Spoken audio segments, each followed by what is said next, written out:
ونعوذ بالله من شرور أنفسنا ومن سيئات أعمالنا من يهده الله فلا مضل له ومن يضلل فلا هادي له أي فلن تجد له وليا مرشدا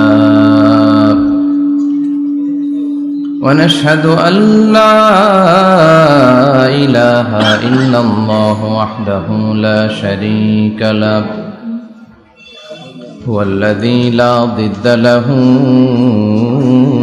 ولا ند له لا مثل له ولا مثيل له لا وزير له ولا كفيل له لا شبه له ولا شبيه له لا ولد له ولا والد له وهو الواحد الفرد الصمد لم يلد ولم يولد ولم يكن له كفوا أحد ونشهد أن سيدنا ونبينا وحبيبنا وبشيرنا ونذيرنا وطبيبنا وطبيب أرواحنا وحبيبنا وحبيب ربنا محمدا عبد الله ورسوله أرسله بالحق بشيرا ونذيرا وداعيا إلى الله بإذنه وسراجا منيرا أما بعد فقد قال الله تعالى في كلامه المجيد وفي فرقانه الحميد أعوذ بالله من الشيطان الرجيم بسم الله الرحمن الرحيم والتين والزيتون وطور سينين وهذا البلد الأمين إن الله وملائكته يصلون على النبي يا أيها الذين آمنوا صلوا عليه وسلموا تسليما اللهم صل على محمد وعلى آل محمد كما صليت على إبراهيم وعلى آل إبراهيم إنك حميد مجيد اللهم بارك على محمد وعلى آل محمد كما باركت على إبراهيم وعلى آل إبراهيم إنك حميد مجيد সকল প্রশংসার মালিক কে আল্লাহ সকল ক্ষমতার উৎস কে আল্লাহ কেউ যেটা পারে না পারে কে আল্লাহ সে আল্লাহর জন্য পড়ছি আমরা আলহামদুলিল্লাহ আওয়াজ করে পড়েন রব্বানা লাকাল হামদ হামদান কাসীরান তাইয়িবান মুবারাকান ফীহি ইয়া রাব্বি লাকাল হামদু কামা ইয়ানবাগি লিজালালি ওয়াজহিকা ওয়া আযীমি সুলতানিকা লাকাল হামদু বিল ঈমান লাকাল হামদু বিল ইসলাম লাকাল হামদু বিল কুরআন আমরা প্রশংসা করলাম কার আল্লাহ সব সময় প্রশংসা করব কার আল্লাহ আল্লাহর প্রশংসা করলে লাভ না লস লাভ আল্লাহ বলে যদি আমার নিয়ামতের প্রশংসা করো আমি নিয়ামত বাড়িয়ে দেব আর যদি নাশুকরি করো আমি এমন আযাব দেব, জেনে রেখো ইন্না বাতশা রাব্বিকা লাশাদীদ, নিশ্চয়ই তোমার রবের পাকড়াও, তোমার রবের অ্যাটাক, পানিশমেন্ট বড় ডেঞ্জারাস। কারণ আমি আল্লাহ সব সময় ধরি না, ধরলে ছাড়ি না, ধরে ধরে ধরে না, ধরলে আল্লাহ ছাড় দেয় কিন্তু ছেড়ে দেয় না, ঠিক কিনা? আমরা পুলিশকে যতটুকু ভয় পাই আল্লাহরে তার অর্ধেকও ভয় পাই না, তাই না? পুলিশ দেখলে অনেক ভয় পাই, র্যাব দেখলে অনেক ভয় পাই, বন্দুকের নল যদি মাথায় কেউ ধরে অনেক ভয় পায়, এর অর্ধেক আল্লাহরে ভয় পাই না, কারণ দেখি না যে। তো এই সব কিছুর চাইতে বেশি ভয় পাইতে হবে কাকে? আর সব সময় প্রশংসা করতে হবে কার? আল্লাহ এত নিয়ামত আমাদেরকে দিয়েছেন, এই নিয়ামতগুলো গুণে শেষ করা যাবে না। বিষ্ণু বলেছেন সব সময় তোমার জিহ্বাটাকে আল্লাহর জিকির আর প্রশংসা দিয়ে ভিজিয়ে রাখো। কি করবেন? ভিজিয়ে রাখবেন। আরব বিশ্বে আমরা যখন পড়াশোনা করতাম তখন দেখতাম যে রাস্তাঘাটে বিভিন্ন জায়গায় আজকারগুলো, আল আদইয়াতুল মাসুরা, মাসনুন দোয়াগুলো তারা লিখে রাখতো, যাতে মনের অজান্তেই তাদের চোখ ওই সাইনবোর্ডে পড়লে তারা যেন ওই দোয়াগুলো পড়তে পারে। রাস্তার মধ্যে লেখা থাকতো সুবহানাল্লাহ, আলহামদুলিল্লাহ, আল্লাহু আকবার, লা ইলাহা ইল্লাল্লাহ। আপনি উঁচু কোনো জায়গায় উঠবেন বা লিফটে দিয়ে উপরে উঠবেন, সিঁড়ি দিয়ে উপরে উঠবেন, ওঠার সময় বায়ে লেখা আল্লাহু আকবার। কারণ হাদিসে এসেছে ইদা সাইদনা কাব্বারনা, আমরা যখন উপরের দিকে উঠতাম আমরা পড়তাম আল্লাহু আকবার। ওয়া ইদা নাযালনা সাব্বাহনা, আর যখন আমরা নিচের দিকে নামতাম আমরা পড়তাম সুবহানাল্লাহ। এজন্য হেঁটে হেঁটে কিংবা সিঁড়ি দিয়ে কিংবা লিফট দিয়ে, এলিভেটর দিয়ে আপনি যখন উপরের দিকে উঠবেন কি পড়বেন? আওয়াজ করে পড়েন, কি পড়বেন? আর নিচের দিকে নামলে কি পড়বেন? এই তাসবিহগুলো পড়ে পড়ে জিহ্বাটারে ভিজিয়ে রাখার দরকার আছে না নাই? আমরা যেন আল্লাহর জিকির আর শুকর দিয়ে আমাদের হৃদয়টাকে, জিহ্বাটাকে সিক্ত করে রাখতে পারি। আল্লাহ তুমি তৌফিক দাও। ফরজ সালাতের পরে বিশ্বনবী তাসবিহগুলো পড়তেন, আমরা পড়তে চাই না। আল্লাহ রাসূল সাল্লাল্লাহু আলাইহি ওয়াসাল্লাম সালাম ফেরানোর পরে পড়তেন আল্লাহু আকবার, 3 বার পড়তেন আস্তাগফিরুল্লাহ, আস্তাগফিরুল্লাহ, আস্তাগফিরুল্লাহ, সুবহানাল্লাহ 33 বার, আলহামদুলিল্লাহ 33 বার, আল্লাহু আকবার 33 বার, লা ইলাহা ইল্লাল্লাহ ওয়াহদাহু লা শারীকা লাহু, লাহুল মুলকু ওয়া লাহুল হামদু ওয়া হুয়া আলা কুল্লি শাইইন কাদির। আয়াতুল কুরসি পড়তেন, লম্বা লম্বা অনেক দোয়া করতেন। এগুলো আমরা করি না, আমরা ছোট্ট একটা মোনাজাতের জন্য পাগল হয়ে যাই, তাই না? আসসালামু আলাইকুম ওয়া রাহমাতুল্লাহ, আসসালামু আলাইকুম ওয়া রাহমাতুল্লাহ, আল্লাহুম্মা আমিন বিরহমাতিকা ইয়া আরহামার রাহিমিন, তাই না? আমিন ইয়া আরহামার রাহিমিন। তো হইলো কিছু? তাড়াহুড়ো করবেন না, তাসবিহ পড়বেন, জিকিরগুলো পড়বেন, এগুলো আপনার অন্তরটাকে সিক্ত রাখে। ফরজ সালাতের পরে আয়াতুল কুরসি পড়তে হয়। মান কারাআ আয়াতাল কুরসি দুবুরা কুল্লি সালাতিন মাকতুবা লাম ইয়ামনাহু মিন দুখুলিল জান্নাতি ইল্লাল মাউত।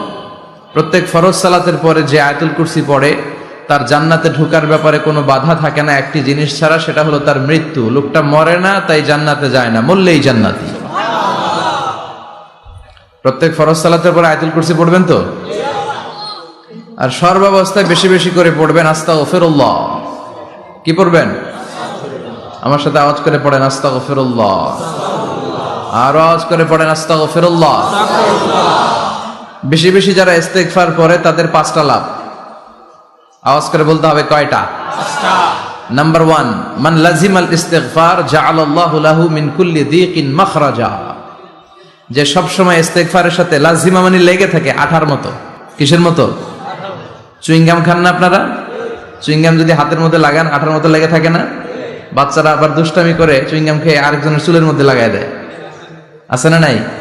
তখন সরিষার তেল দিয়ে ছুটাইতে হয়, তাই না? তো মান লাজিমাল ইস্তিগফার, যে ইস্তিগফারের সাথে আঠার মতো লেগে থাকে সে 5টা জিনিস পায় জীবনে। চিল্লায় বলেন না কয়টা? 1 নাম্বার, জাআলাল্লাহু লাহু মিন কুল্লি দীকিন মাখরাজা। সব বিপদ থেকে তার উদ্ধার করে কে? আল্লাহ। আমাদের জীবনে বিপদ আপদ আছে না নাই? আছে। কম না বেশি? বেশি। কত বিপদ, কত ধরনের বিপদ।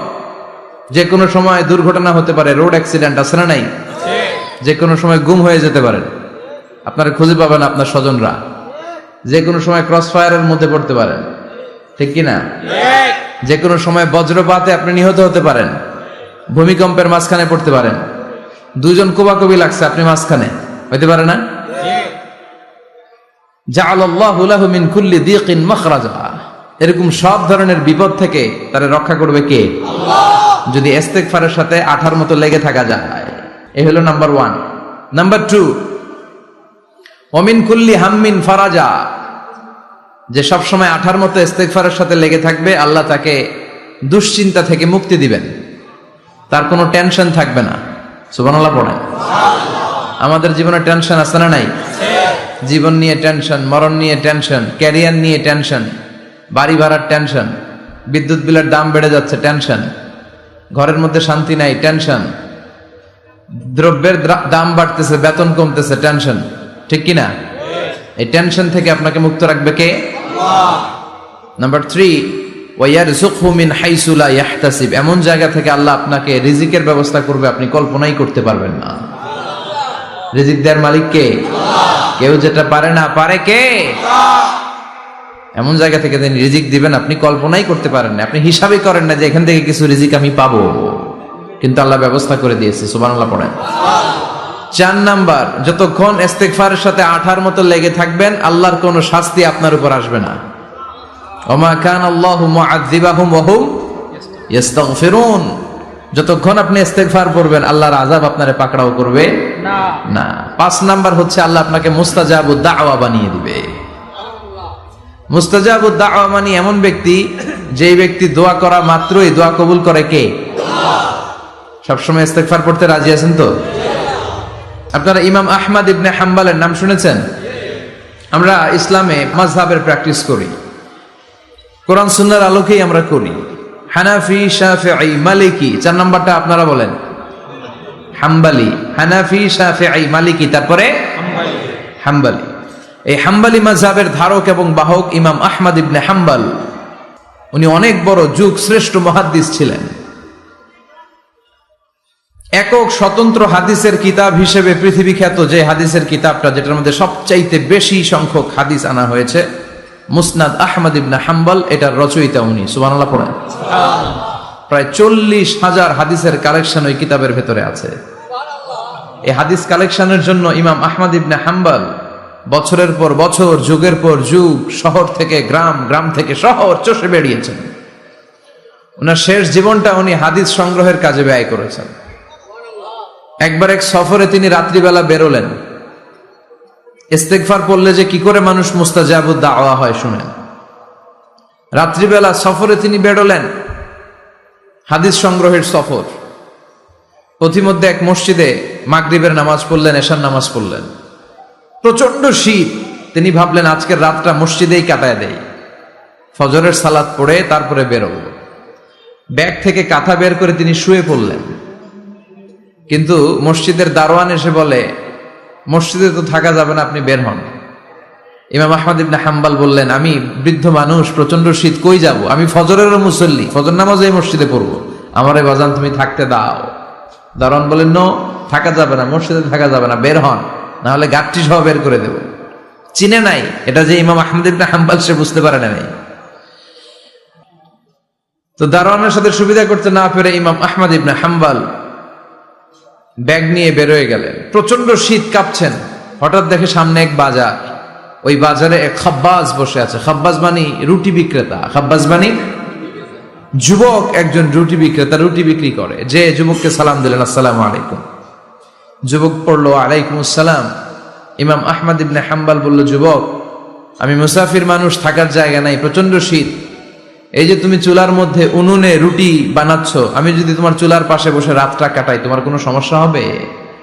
যুবক বলেন, নো, কোনো সমস্যা নাই। আহলান ওয়া সাহলান ওয়া মারহাবান বিক, খোশ আমদেদ, সুস্বাগতম, আসেন। আপনি আমার চুলার পাশে বসে আগুন পোয়ালে আমার সমস্যা কি? আসেন, আসেন, বসেন, আপনি মুরব্বী মানুষ। ইমাম আহমদ ইবনে হাম্বল আল্লাহ শুকরিয়া করে চুলার পাশে বসে শীতের রাতে চুলা থেকে তাপ নিচ্ছেন, আগুন পোহাচ্ছেন। আর তিনি দেখতে লাগলেন যুবক আটা দিয়ে রুটি বানায় আর পরে আস্তাগফিরুল্লাহ, রুটির খামির বানায় আর পরে আস্তাগফিরুল্লাহ, গোল গোল করে খামির দিয়ে দলা বানিয়ে সাজিয়ে রাখে আর পরে আস্তাগফিরুল্লাহ। রুটি বেলুন দিয়ে বলে এটারে চুলার ভেতরে ঢুকায়, আর কি পড়ে? পড়ে আস্তাগফিরুল্লাহ। ক্রেতা আসলে ক্রেতাকে রুটি দেয়, আর পড়ে? ক্রেতার হাত থেকে টাকা নিয়ে ক্যাশ বক্সে রাখে, আর কি পড়ে? ইমাম আহমদ ইবনে হাম্বল তো অবাক, ঘটনা কি? আসার পর থেকে এই যুবকটার দেখতেছি খালি পড়ে আস্তাগফিরুল্লাহ আস্তাগফিরুল্লাহ। তিনি কৌতূহল বশত বললেন, যুবক, মা লাকা ইয়া শাব দাইমান তাকরাউনা আস্তাগফিরুল্লাহ। হে যুবক, তোমার ঘটনাটা কি? আসার পর থেকেই তুমি শুধু দেখতেছি পড়তেছো আস্তাগফিরুল্লাহ আস্তাগফিরুল্লাহ, কারণটা কি? যুবক বলে, আমি সবসময় ইস্তেগফারের সাথে আঠার মতো লেগে থাকি, আর লেগে থাকার কারণে এর বরকতে আল্লাহ আমাকে মুস্তাজাবুদ দাওয়া বানিয়ে দিয়েছে। মানে আল্লাহ আমাকে এমন বানিয়েছে যে আমি দোয়া করা মাত্রই আমার দোয়া কবুল করে কে? আল্লাহ। ইমাম আহমদ ইবনে হাম্বল বললেন, আনতা মুস্তাজাবুদ দাওয়া, তুমি মুস্তাজাবুদ দাওয়া, মানে তুমি দোয়া করলে সেটা কবুল হয়ে যায়? যুবক বলে, নাআম আনা মুস্তাজাবুদ দাওয়া, আমি আমার জীবনে যত দোয়া করেছি সব কবুল করে নিয়েছে কে? আল্লাহ। আমি মুস্তাজাবুদ দাওয়া, আমি দোয়া করতে দেরি কবুল হতে সেটা দেরি হয় না। তবে আমার পুরো জীবনের সব দোয়া কবুল হলেও একটা দোয়া এখনো কবুল হয় নাই। এটা শুনে ইমাম আহমদ ইবনে হাম্বলের কৌতূহল, কিউরিসিটি আরো বেড়ে গেল। তিনি বললেন, তোমার জীবনে সব দোয়া কবুল হয়েছে, একটা দোয়া কবুল হয় নাই, কি সেই দোয়া আমারে বলো? যুবক বলে, আমার জীবনে যে দোয়াটা কবুল হয় নাই সেটা হচ্ছে, আমি আল্লাহর কাছে দোয়া করে বলেছিলাম, আল্লাহ, শুনেছি এই জামানার সবচেয়ে বড় মুহাদ্দিসের নাম হচ্ছে ইমাম আহমদ ইবনে হাম্বল, আমি যেন ওই ইমাম আহমদ ইবনে হাম্বলের কপালে একটা চুমু দিয়ে মরতে পারি, তুমি তৌফিক দিও। ইমাম আহমদ ইবনে হাম্বল নিজেকে আর ধরে রাখতে পারলেন না, চোখের পানি ছেড়ে দিলেন, যুবককে জড়িয়ে ধরলেন আর বললেন, ইয়া শাব, আহমদ ইবনে হাম্বলের কপালে চুমু দেওয়ার জন্য আহমদ ইবনে হাম্বলের দরবারে তোমার যাওয়ার দরকার নাই, আহমদ ইবনে হাম্বল নিজেই তোমার দরবারে ছুটে এসেছে। আনাল আহমদ ইবনে হাম্বল, আমি নিজেই আহমদ ইবনে হাম্বল। চিল্লায়ে পড়েন আল্লাহু আকবার। যুবকটি চিৎকার মেরে সাইয়েদনা আহমদ ইবনে হাম্বলকে জড়িয়ে ধরল, আহমদ ইবনে হাম্বলের হাতে হাত রেখে মুসাফা করলো, আহমদ ইবনে হাম্বলের কপালে একটা চুমু এঁকে দিল আর বলল, ইয়া আহমদ ইবনে হাম্বল, এই ইস্তেগফারের কারণে আমার জীবনের সব দোয়াই কবুল হয়ে গিয়েছে। আপনি সব সময় যদি ইস্তেগফারের সাথে লেগে থাকেন, আপনারে মুস্তাজাবুদ দাওয়া বানাবে কে? আল্লাহ। এজন্য অবসরে যখন কোনো কাজ থাকে না, বেশি বেশি ইস্তেগফার পড়া যাবে না? ইস্তেগফারের সাথে আঠার মতো লেগে থাকা যাবে না? আওয়াজ করে পড়েন আস্তাগফিরুল্লাহ, আরো জোরে পড়েন আস্তাগফিরুল্লাহ, আরো জোরে পড়েন আস্তাগফিরুল্লাহ। আল্লাহ আমাদের ইস্তেগফার তুমি কবুল করো, আরো জোরে পড়ি আমিন। আসলে আমরা আল্লাহর নামের 3টা তাকবীর পড়বো, 3টা তাকবীর পড়ে আমরা কোরআনের তাফসিরের দিকে যাব। আমি পড়বো লিল্লাহি তাকবীর, আপনারা পড়বেন আল্লাহু আকবার। আওয়াজ করে পড়তে হবে। আল্লাহ বলেছেন, ওয়া রাব্বাকা ফাকাব্বির, তোমার রবের নামের বড়ত্বের ঘোষণা দাও। আমার সাথে সাথে পড়েন আল্লাহু আকবার, আল্লাহু আকবার, আল্লাহু আকবার। 2 দিন ব্যাপী 34তম ওয়াজ ও দুয়ার মাহফিল, শিকারপুর দারুল কোরআন জিলানিয়া সিনিয়র মাদ্রাসা, প্রতিষ্ঠাতা আমার মরহুম মাগফুর নানা ভাই শাহ মোহাম্মদ গোলাম সাদেক সাঈদী রাহিমাহুল্লাহ, পীর সাহেব আড়াইবাড়ি দরবার শরীফ, কুমিল্লা।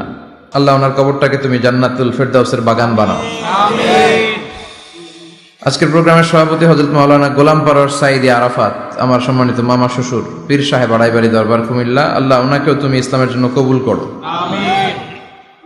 আজকে দ্বিতীয় রজনী, গতকাল কথা বলেছে আমার আরেক নানা ভাই অধ্যক্ষ গোলাম সরওয়ার সাঈদী, পীর সাহেব আড়াইবাড়ি দরবার। কথা বলেছে ডক্টর আবুল কালাম আজাদ বাশার সাহেব, মুহাদ্দিস, মদিনাতুল উলুম কামিল মাদ্রাসা। কথা বলেছেন মাওলানা মোহাম্মদ নুরুজ্জামান সাহেব। সব বড় বড় ওলামা একরামদেরকে এখানে দাওয়াত দেওয়া হয়, এটা খুব ভালো একটা সিদ্ধান্ত। দ্বিতীয় রজনীতে আজকে আমরা কথা বলছি। আমার আগে কথা বলেছেন মুফতি আনম মাইনুদ্দিন সিরাজি, সাবেক অধ্যক্ষ চান্দিনা আলামিন কামিল মাদ্রাসা। কথা বলেছে হাফেজ মুসলিউদ্দিন সাহেব। যারা এখানে কথা বলেছে তাদের কথাগুলো যেন আল্লাহ আমরা আমল করতে পারি, তৌফিক দাও। এই মাদ্রাসাকে তুমি হেদায়েতের মার্কাজ হিসেবে কবুল করো। এই মাদ্রাসার গভর্নিং বডিতে যারা আছে, অভিভাবক মণ্ডলীর সদস্য যারা আছেন, এই মাদ্রাসাকে যারা ভালোবাসেন, যারা মাদ্রাসার জন্য কাজ করেন, ভালো চিন্তা করেন, আল্লাহ সবাইকে তুমি কবুল করো। আসুন আমরা সরাসরি কোরআন থেকে কিছু কথা শুনি। আমি শারীরিকভাবে আজকে একটু অসুস্থ। আমি আল্লাহর কাছে সুস্থতা কামনা করছি যে অল্প কিছুক্ষণ যেন কোরআন থেকে কিছু কথা আপনাদেরকে শোনাতে পারি, এবং আপনাদের কাছে দোয়া চাই যেন আজকের এই শেষ রজনীতে আমরা এমন কিছু কথা শুনতে পারি যে কথাগুলো আমাদের দুনিয়া এবং আখিরাতে কল্যাণকর হবে, নাজাতের ওসিলা হবে। আমরা পড়ি আমিন। অনেক লম্বা একটা সফর দিয়ে এসেছি। এই শীতের সিজনে সফরে সফরে আমাদের দিন কেটে যায়। Life passes and time flies, সময় চলে যায়, জীবন কেটে যায়। তো এই সফরগুলো যেন আল্লাহ ইসলামের জন্য কবুল করে। আমি আমার খুতবার শুরুতে সূরাতুত তিন থেকে তেলাওয়াত করেছি। আসুন এই সূরাটি থেকে আমরা কিছু কথা শুনি, আমলের নিয়তে, ইখলাসের নিয়তে। সূরাটার নাম হচ্ছে সূরাতু আত-তিন। সবাই বলেন সূরার নাম কি? এটি মাক্কি সূরা। কি সূরা? এই সূরার আয়াত সংখ্যা 8টি। কয়টি? আমরা জানি কোরআনের সূরাগুলো দুই ভাগে বিভক্ত, একটা মাক্কি, একটা মাদানী। সেই হিসেবে এই সূরাটি মাক্কি। এই সূরাটি কি? মাক্কি। কোরআনের চ্যাপ্টারগুলো নিয়ে মাঝে মাঝে ভাববেন যে কত ধরনের চ্যাপ্টার আল্লাহ দিলেন। সূরাকে আরবিতে বলে চ্যাপ্টার। সূরাকে আরবিতে কি বলে? তাহলে আওয়াজ করে উত্তর দেন তো, কোরআনের ভেতরে চ্যাপ্টার আছে কয়টা? 114টা। এই চ্যাপ্টারের নাম দিলেন তিনি ফলের নামে। সুবহানাল্লাহ পড়েন। তিন মানে ডুমুর ফল। তিন মানে কি? ডুমুর ফল। খেয়েছেন কখনো? খান নাই? শিকারপুরে হয়? গাছ আছে শিকারপুরে? নাই না? আছে? ছোটবেলা আমরা শুনতাম ডুমুর ফল খেলে নাকি মানুষ পাগল হয়ে যায়। আপনারা শুনছেন? এরকম অনেক আজে বাজে কথা কিন্তু আমরা ছোটবেলা শুনেছি, যেগুলোর ভিত্তি নাই। বলা হতো পরীক্ষার দিন সকালে কেউ যদি ডিম খেয়ে যায় তাহলে পরীক্ষা নাকি ডিম পায়। এটা ভুয়া কথা, ডাহা, মিথ্যা। আমি সব সময় ফাইনাল পরীক্ষার দিন সকালে ডিম খেয়ে যেতাম আর পরীক্ষা দিয়ে ফার্স্ট হয়ে যেতাম। এজন্য ডিম খেয়ে গেলে কেউ ডিম পায় না। আমরা বিশ্বাস করি খাইরিহি ওয়া শাররিহি মিনাল্লাহি, ভালো হোক মন্দ হোক করে কে? আবার ছোটবেলায় বলা হতো ওষুধ খাওয়ার সময় বিসমিল্লাহ বলবি না, কারণ বিসমিল্লাহ বললে বরকত হয়, তোর রোগে বরকত হয়ে যাবে, মানে তোর রোগ বেড়ে যাবে। কি ডাকাত, ভুয়া কথা। সব ভালো কাজের আগে বিসমিল্লাহ। অবশ্যই আপনি ওষুধ খাওয়ার আগে বিসমিল্লাহ পড়বেন। কি পড়বেন? আমাদের দেশে শেখানো হয় ওষুধ হাতে নিয়ে যখন তুমি খাবা তখন পড়বা আল্লাহু শাফি আল্লাহু মুআফি। এটারে উল্টে আবার বাংলাদেশে আল্লাহ শাফি আল্লাহ মাফি। শব্দটা মাফি না, শব্দটা হচ্ছে মুআফি। আল্লাহু শাফি আল্লাহু মুআফি। খেয়াল থাকবে, পড়েন আল্লাহু শাফি আল্লাহু মুআফি, আল্লাহু শাফি আল্লাহু মুআফি। এটা কোনো হাদিসে নাই, পড়তে বলা হয় নাই, তবে অর্থটা খুব সুন্দর। আল্লাহই তিনি শিফা দান করেন, আল্লাহই রোগ থেকে মুক্তি দান করেন। ওষুধ আমি খাচ্ছি, মেডিসিন খাওয়া সুন্নাহ, কিন্তু ওষুধ আমারে শেফা দেয় না, মুআফাত দেয় না। আমারে শেফা দেয় কে? আল্লাহ। এই ঘোষণাটা, অ্যানাউন্সমেন্টটা বেশ ভালো, আপনি পড়তে পারেন, কিন্তু সুন্নাহ মনে করে না। এটা ভালো অর্থ, তাই পড়ি। আর বিসমিল্লাহ অবশ্যই পড়বেন। সব ভালো কাজের আগে কি? বিসমিল্লাহ। আল্লাহ বুঝার তৌফিক দান করো। তো এই যে এগুলো ভুয়া কথা, মাশহুর, এগুলোকে বলে মাশহুরুন বাইনা আলসিনাতিন নাস, মানুষের ঠোঁটে ঠোঁটে মুখে মুখে প্রচলিত, কোনো ভিত্তি নাই। এরপরে ছোটবেলা শুনতাম জট কলা খাওয়া যাবে না, মানে জোড়া কলা খেলে নাকি দুই বাচ্চা হয়, যমজ বাচ্চা নাকি হয়, একসাথে দুই বাচ্চা বলে না? আমি আরো বেশি বেশি খাইতাম, বলতাম এটা তো আরো ভালো, এক লগে দুই বাচ্চা হইলে দুইবারের কষ্ট একবারে সারলো, তাই না? এক একটা মায়ের এক একটা বেবি জন্ম দিতে কষ্ট হয় না? শুধু কষ্ট, কি পরিমাণে কষ্ট এটা মা জানে, বাবা জানে না। এজন্য বিষ্ণু বলেছেন মায়ের মর্যাদা বাবার চেয়ে কয় গুণ বেশি। আবার আল্লাহ বলেছেন হামালাতু উম্মুহু, বাবা তোমারে পেটে ধরে নাই, পেটে ধরেছে কে? ওয়াহানান আলা ওয়াহান, ব্যথা, কষ্ট, জ্বালা, পেইন বাবা সহ্য করে নাই, করেছে কে? অফিসালহু ফি আমাইন, 2 বছর তোমারে বাবা দুধ খাওয়ায় নাই, দুধ খাওয়ালো কে? মায়ের এক ধারে দুধের দাম, কাটিয়া গায়ের চাম, পাপস বানাইলেও ঋণের শোধ হবে না, এমন দরদি ভাবে কেউ হবে না আমার মাগো, এমন দরদি ভাবে কেউ হবে না আমার মাগো। ঠিক কি না? বিশ্বনবী বললেন লাউ কাতাতা জিলদাক, গায়ের চামড়াগুলো কেটে কেটে রোদে শুকিয়ে যদি মায়ের পায়ের দুইটা জুতাও বানিয়ে দাও, ছোটবেলা যে দুধ খেয়েছো সেটার এক ঢোক দুধের শোধ আদায় হবে না। এজন্য মা যে কি কষ্ট করে, এখানে বেশিরভাগই আমরা নর্মাল প্রসেসে পৃথিবীতে এসেছি, তাই না? সিজারিয়ান বেবি খুব কম, থাকলে এক দুইটা। নর্মাল প্রসেসে একটা বাচ্চাকে ডেলিভারি করতে একটা মায়ের যে কত কষ্ট হয় আপনি কল্পনাই করতে পারবেন না। চিকিৎসা বিজ্ঞান বলে একজন সুস্থ মানুষ, ব্যথার একটা ইউনিট আছে, মাত্রা, ব্যথা মাপার একক, 45 ইউনিট পেইন বা ব্যথা একজন মানুষ সহ্য করতে পারে। ব্যথার তীব্রতা বা মাত্রা যদি 45 ইউনিটের বেশি হয়, যদি ছাড়িয়ে যায়, হয় লোকটা বেহুশ হবে নয় মরে যাবে। আমার আর আপনার মা যখন আমাদেরকে নর্মাল প্রসেসে ডেলিভারি করেছেন তখন তারা 45 না 57 ইউনিট প্লাস 57 থেকে 60 ইউনিটের পেইনও তারা ছাড়িয়ে গেছে। 57 ইউনিটেরও বেশি ব্যথা তারা সহ্য করেছে, যেটা কোনো অ্যাক্সিডেন্টে আপনার দেহের 206টা হাড্ডি আছে তো 20টা হাড্ডি একসাথে কোনো অ্যাক্সিডেন্টে ভেঙে গেলে যত ব্যথা তার চেয়েও বেশি ব্যথা। এজন্য মায়ের মনে কষ্ট দেয়া যাবে, মায়ের মনে কষ্ট দিয়ে জীবনে কেউ সফল হতে পারে নাই।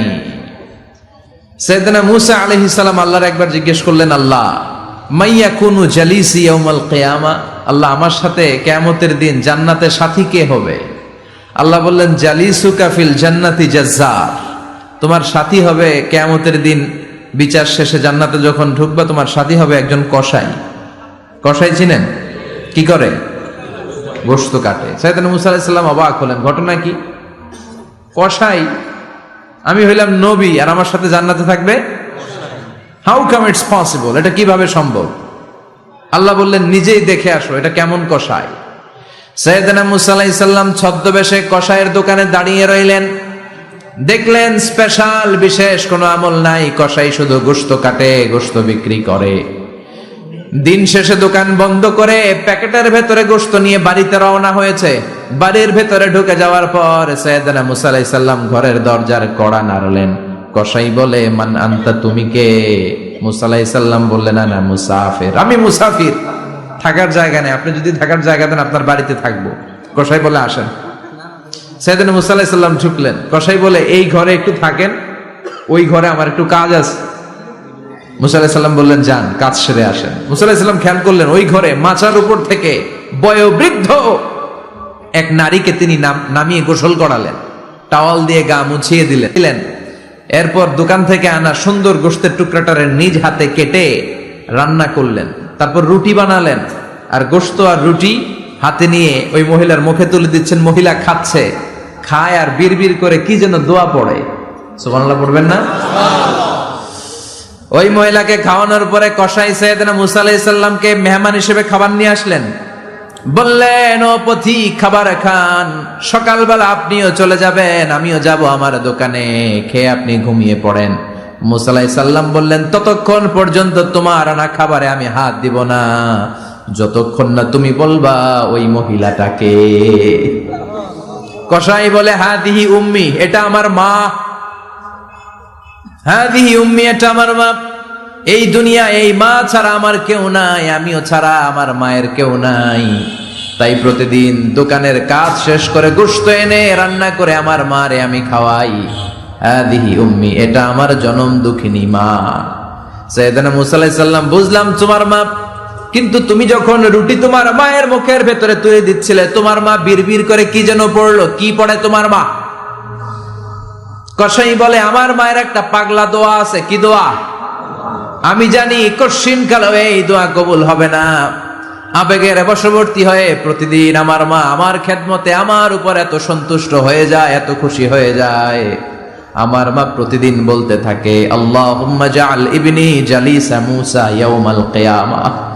ও আল্লাহ, আমার ছেলের খেদমতে আমি এত সন্তুষ্ট, আমার ছেলের উপর আমি এতটাই রাজি খুশি, শুনেছি এই জামানার সবচাইতে বড় পয়গম্বর, বনি ইসরাইলের সবচাইতে বড় নবী, ওই নবীর নাম নাকি মূসা। ও আল্লাহ, আমি এত কিছু জানি না, এত কিছু বুঝি না, এত কিছু চাই না, তোমার দরবারে শুধু একটাই চাওয়া, একটাই ফরিয়াদ, তুমি আমার ছেলেরে কিয়ামতের দিন মূসার সাথে হাসর নসিব করে দিও। আমার ছেলে কসাই ছেলেটারে তুমি মূসার জান্নাতের সাথী বানিয়ে দিও। আল্লাহুম্মা জাআল ইবনি জালিসা মূসা ইয়াউমাল কিয়ামা। জালিস মানে ফ্রেন্ড, বন্ধু। আল্লাহ, জান্নাতে আমার ছেলেরে তুমি মূসার বন্ধু বানিয়ে দিও। মূসা আলাইহিস সালাম এবার বুঝতে পারলেন। তিনি বললেন, ঘটনা তো এই জায়গায় এতক্ষণে বুঝতে পেরেছি, কেন আমার সাথে মুফাসসির যাবে না, হাফেজে কোরআন যাবে না, শহীদরা যাবে না, ওলিরা যাবে না, নবীরা যাবে না, আমার সাথে জান্নাতে যাবে কসাই। এটা মায়ের দোয়া। কার দোয়া? মায়ের দোয়ার দরকার আছে না নাই? অনেক পাওয়ারফুল মায়ের দোয়াটা। বুলেট মারলে বুলেট মিস হয়, মায়ের দোয়া মিস হয়? ড্রোন হামলা করলে ড্রোন হামলা মিস হয়ে যেতে পারে, কিন্তু মায়ের দোয়া কশিনকালে মিস হয় না। চিল্লায় বলেন ঠিক কি না? মায়ের দোয়াটাও কবুল, বদদোয়াও কবুল। ভয়ঙ্কর কিন্তু। মা দোয়া করলে কবুল হয়, কিন্তু বদদোয়া করলে কবুল হয় না। এরকম হলে it was not a big deal, এটা বড় সমস্যা ছিল না। কিন্তু দোয়া করলেও যেমনি কবুল, বদদোয়াটাও কবুল। এজন্য খবর আছে না নাই? এজন্য মায়ের কাছ থেকে সবসময় দোয়া নিতে হবে। দোয়া নিতে রাজি আছেন? আমাদের সমাজে এরকম অনেক ধরনের কুসংস্কার। 2 কলা খেলে 2 বাচ্চা হয়, তাই না? আসলে কি কথাটা ঠিক? বাচ্চা একটা হবে না, 2টা হবে। ছেলে হবে না মেয়ে হবে, এটা কে দেয়? আবার অনেকের মাথার চুলের মধ্যে 2টা গিট থাকে, আছে না নাই? 2 গিট থাকলে কয় তোর 2 বিয়া, 3 গিট থাকলে 3 বিয়া, গিট নাই কয় তোর বিয়া নাই, আছে না নাই? এগুলো মুসলমান বিশ্বাস করতে পারে? মুসলমান বিশ্বাস করে একজনকে, তিনি কে? তো এই 3 ফল, এটা খেলে মানুষ পাগল হয়ে যায় না। এটা স্বাস্থ্যকর একটা খাবার। বাংলাদেশের 3 আর আরব দেশের 3-এর পার্থক্য আছে। আরব দেশের 3 খুব সুস্বাদু। তো এই 3-এর নামে আল্লাহ একটা সূরা দিলেন। সূরার নাম হচ্ছে সূরাতুত তিন। সূরার নাম? এরকম অনেক নামে আল্লাহ সূরা দিয়েছেন। খেয়াল করে দেখবেন, মানুষের নামে সূরা দিয়েছেন, সূরাতুল ইনসান, সূরাতুন নাস। আবার ইন্ডিভিজুয়াল 6 জন পুরুষ মানুষের নামে সূরা দিয়েছেন, 6 জন নবীর নামে, একজন ওলির নামে। সূরা হুদ, সূরা ইউসুফ, সূরা ইউনুস, সূরা মুহাম্মদ, সূরা ইব্রাহিম, সূরা নূহ, আছে না নাই? আবার সূরা লোকমান, আছে না নাই? মানুষের নামে সূরা, তাই না? তো 7 জন পুরুষের নামে সূরা, আর মাত্র 1 জন নারীর নামে আল্লাহ সূরা দিলেন। বলেন তো এই সূরাটার নাম কি? মারিয়াম। তো রেশিওটা কম হয়ে গেছে না? পুরুষ 7 জন, নারী 1 জন। নারীরা যাতে রাগ না করে, নারীদেরকে বুঝ দেওয়ার জন্য আল্লাহ সব নারীদের নামে আলাদা একটা সূরা দিলেন। সূরার নাম? তার মানে আল্লাহ নারীকে খুশি রাখতে চায়, বিশ্বনবীও নারীদেরকে খুশি রাখতে চায়। আমরা অনেকে বলে, হুজুর আপনি নারীদের পক্ষে কথা বলেন বেশি। আমি সবার পক্ষেই বলি, যার যেটা অধিকার তাকে সেটা দিতে হবে, ঠিক কিনা? নারীরা সম্মানিতা, তাদেরকে সম্মান দিতে হবে। বিশ্বনবী তাদেরকে সম্মান দিতেন। মা আয়েশাকে বিশ্বনবী সবসময় আগে সালাম দিতেন। সুবহানাল্লাহ পড়েন। খাদিজা রাদিয়াল্লাহু তাআলা আনহাকে আল্লাহ তাআলা আরশের উপর থেকে সালাম পাঠিয়েছেন। এজন্য নারীদেরকে সালাম দিবেন বেশি বেশি। ঘরে সুখ শান্তি নাই, অনেকে বলে ঘরটা নাকি জাহান্নামের টুকরা, কারণ সালাম নাই। সালাম মানে শান্তি। সালাম মানে কি? সালাম সালাম হাজার সালাম সকল শহীদ স্মরণে, আমার হৃদয় রেখে যেতে চাই তাদের স্মৃতির চরণে। পড়েন আমিন। সালাম মানি? চিল্লায় বলেন। জান্নাতীরা যখন জান্নাতে ঢুকবে, ফেরেশতারা জান্নাতীদেরকে কি বলবে? সালাম, শান্তি। Enter the paradise with peace and security. শান্তি এবং নিরাপত্তার সাথে জান্নাতে ঢুকে যান। এজন্য ঘরটারে শান্তিময় বানাতে চাইলে সালাম দিতে হবে। কি দিতে হবে? আজ থেকে স্ত্রীকে সালাম দিবেন তো ইনশাআল্লাহ? পড়েন। আমার মাইকের আওয়াজ যদি বোনদের কানে যায়, মাদের কানে যায়, আপনাদেরও বলি, আপনারাও আগে আগে সালাম দিবেন। এই দৃশ্য বাচ্চারা দেখলে বাচ্চারাও সালাম শিখবে, ঠিক কিনা? মা খাদিজার ব্যাপারে আল্লাহ বলেছেন, জিব্রাইল তুমি যে খাদিজারে আমার পক্ষ থেকে সালাম দিয়ে দাও, আর খাদিজারে বলে দাও জান্নাতে খাদিজার জন্য এমন ঘর আমি প্রিপেয়ার করে রেখেছি যেই ঘরের ভিতরে কোনো নয়েজ নাই, কোনো আওয়াজ নাই, কোনো ডিস্টার্ব নাই, আছে শান্তি। সুবহানাল্লাহ। কারণ বিশ্বনবীর জন্য খাদিজা নিজের ঘরটার এরকম নয়েজহীন, কোলাহল মুক্ত, শান্তিময় করে রেখেছিলেন। বিশ্বনবী কোলাহল পূর্ণ দাওয়াতি কাজ শেষ করে যখন ঘরে যেতেন, কলিজাটা ঠান্ডা হয়ে যেত।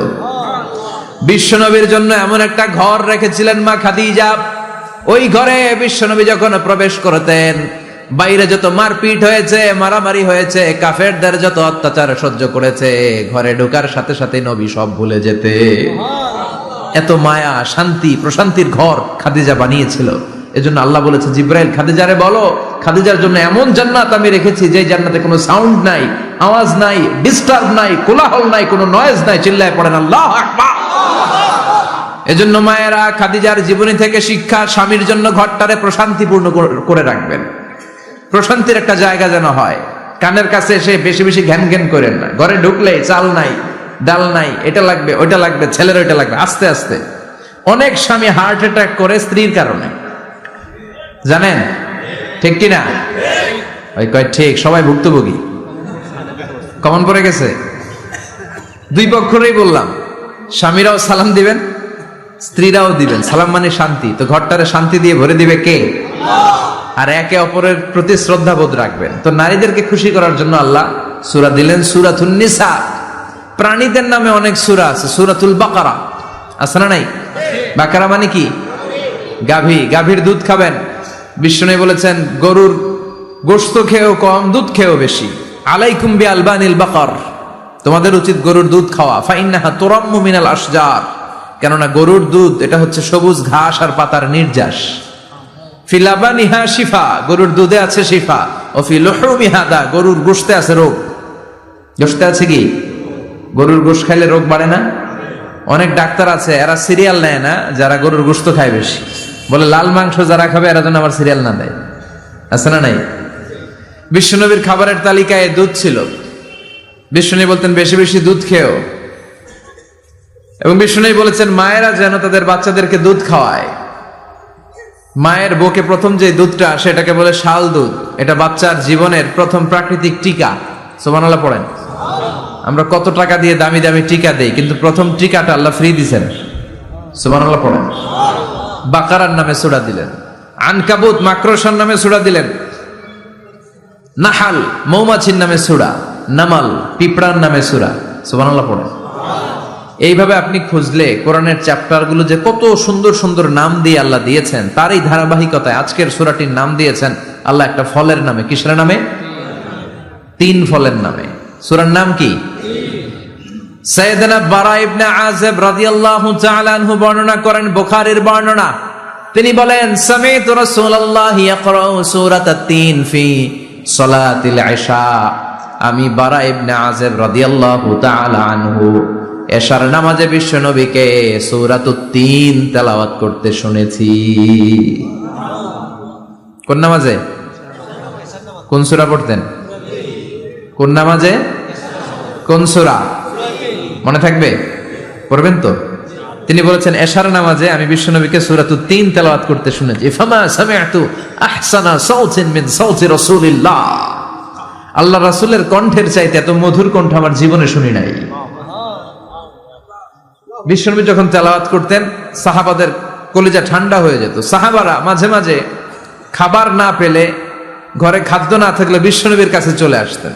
এসে বিশ্বনবীর চেহারার দিকে তাকায় থাকতেন, ওনার কণ্ঠে তেলাওয়াত শুনতেন। বিশ্বনবীর তেলাওয়াত শুনলে, চেহারার দিকে তাকায় থাকলে ক্ষুধার কথা তারা ভুলে যেতেন। কি কণ্ঠ ছিল বিশ্বনবী! অনেকে বলে সাইয়েদনা দাউদ আলাইহিস সালামের কণ্ঠ ছিল অনেক চমৎকার, এটা ঠিক, কিন্তু বিশ্বনবীর চাইতে বেশি সুন্দর না। আকাবা উপসাগরের তীরে বসে সাইয়েদনা দাউদ যখন তেলাওয়াত করতেন, সাগরের মাছগুলো সাগর ছেড়ে ডাঙ্গায় চলে আসতো, বনের পশু বন ছেড়ে বাইরে আসতো, আকাশের পাখি আকাশ ছেড়ে দিয়ে নিচে নেমে আসতো। কিন্তু বিশ্বনবীর কণ্ঠটা এর চেয়ে বেশি সুন্দর ছিল। সুবহানাল্লাহ পড়েন। বিশ্বনবী সারাদিন যে কোরআনের আয়াতগুলো নাজিল হয়েছে, প্রত্যেক রাত্রে এশার নামাজের পর ঘরের মধ্যে বসে বসে আয়াতগুলো তেলাওয়াত করতেন।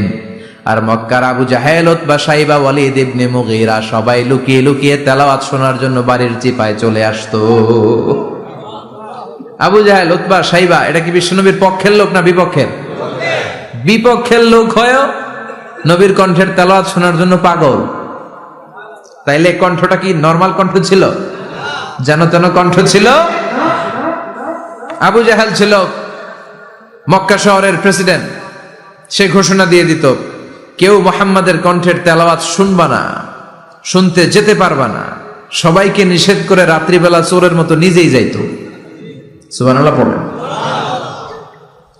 হজের মৌসুমে আবু জাহেল ঘোষণা দিয়ে দিল, খবরদার, মক্কায় ঢুকার যতগুলো গেট আছে সবগুলো গেটে তোরা দাঁড়ায় থাকবি, হাজিদেরকে বলবি মক্কায় নতুন একটা পাগল এসেছে, তার কথা যারা শুনে তারাও পাগল হয়ে যায়। নাউজুবিল্লাহ পড়েন। তার কর্মী বাহিনী হজের মৌসুমে বিভিন্ন গেটে পাঠায় দিল। মক্কায় ঢুকার হাজিদের যত গেট, বিভিন্ন দেশ থেকে হাজিরা আসবে, কর্মীদেরকে বলে দিল তোরা বলবি এই এলাকায় নতুন এক পাগলের আমদানি হয়েছে, নাম মুহাম্মদ। পড়েন নাউজুবিল্লাহ। যারাই এই মুহাম্মাদের কণ্ঠের তেলাওয়াত শুনে তারাও পাগল হয়ে যায়। আদেশ অনুযায়ী কর্মীরা মক্কার গেটে দাঁড়িয়ে দাঁড়িয়ে হাজিদেরকে বলল, হাজি সাহেব হজে যান, জমজম খান, খেজুর খান, হজ করেন, সমস্যা নাই, কিন্তু নতুন এক পাগল আসছে, এই পাগলের নাম মুহাম্মদ। এই পাগলের কাছে যারা যায় হেরাও পাগল হয়ে যায়। হাজি সাহেবরা কোনোদিন এই মুহাম্মদ নামটা শোনে নাই, এই প্রথম শুনলো। শুই নাই মনে মনে কয়, যেদিকে যাব আর নাই যাব, আগে মুহাম্মাদের কাছে যাব। সবার আগে কার কাছে যাব?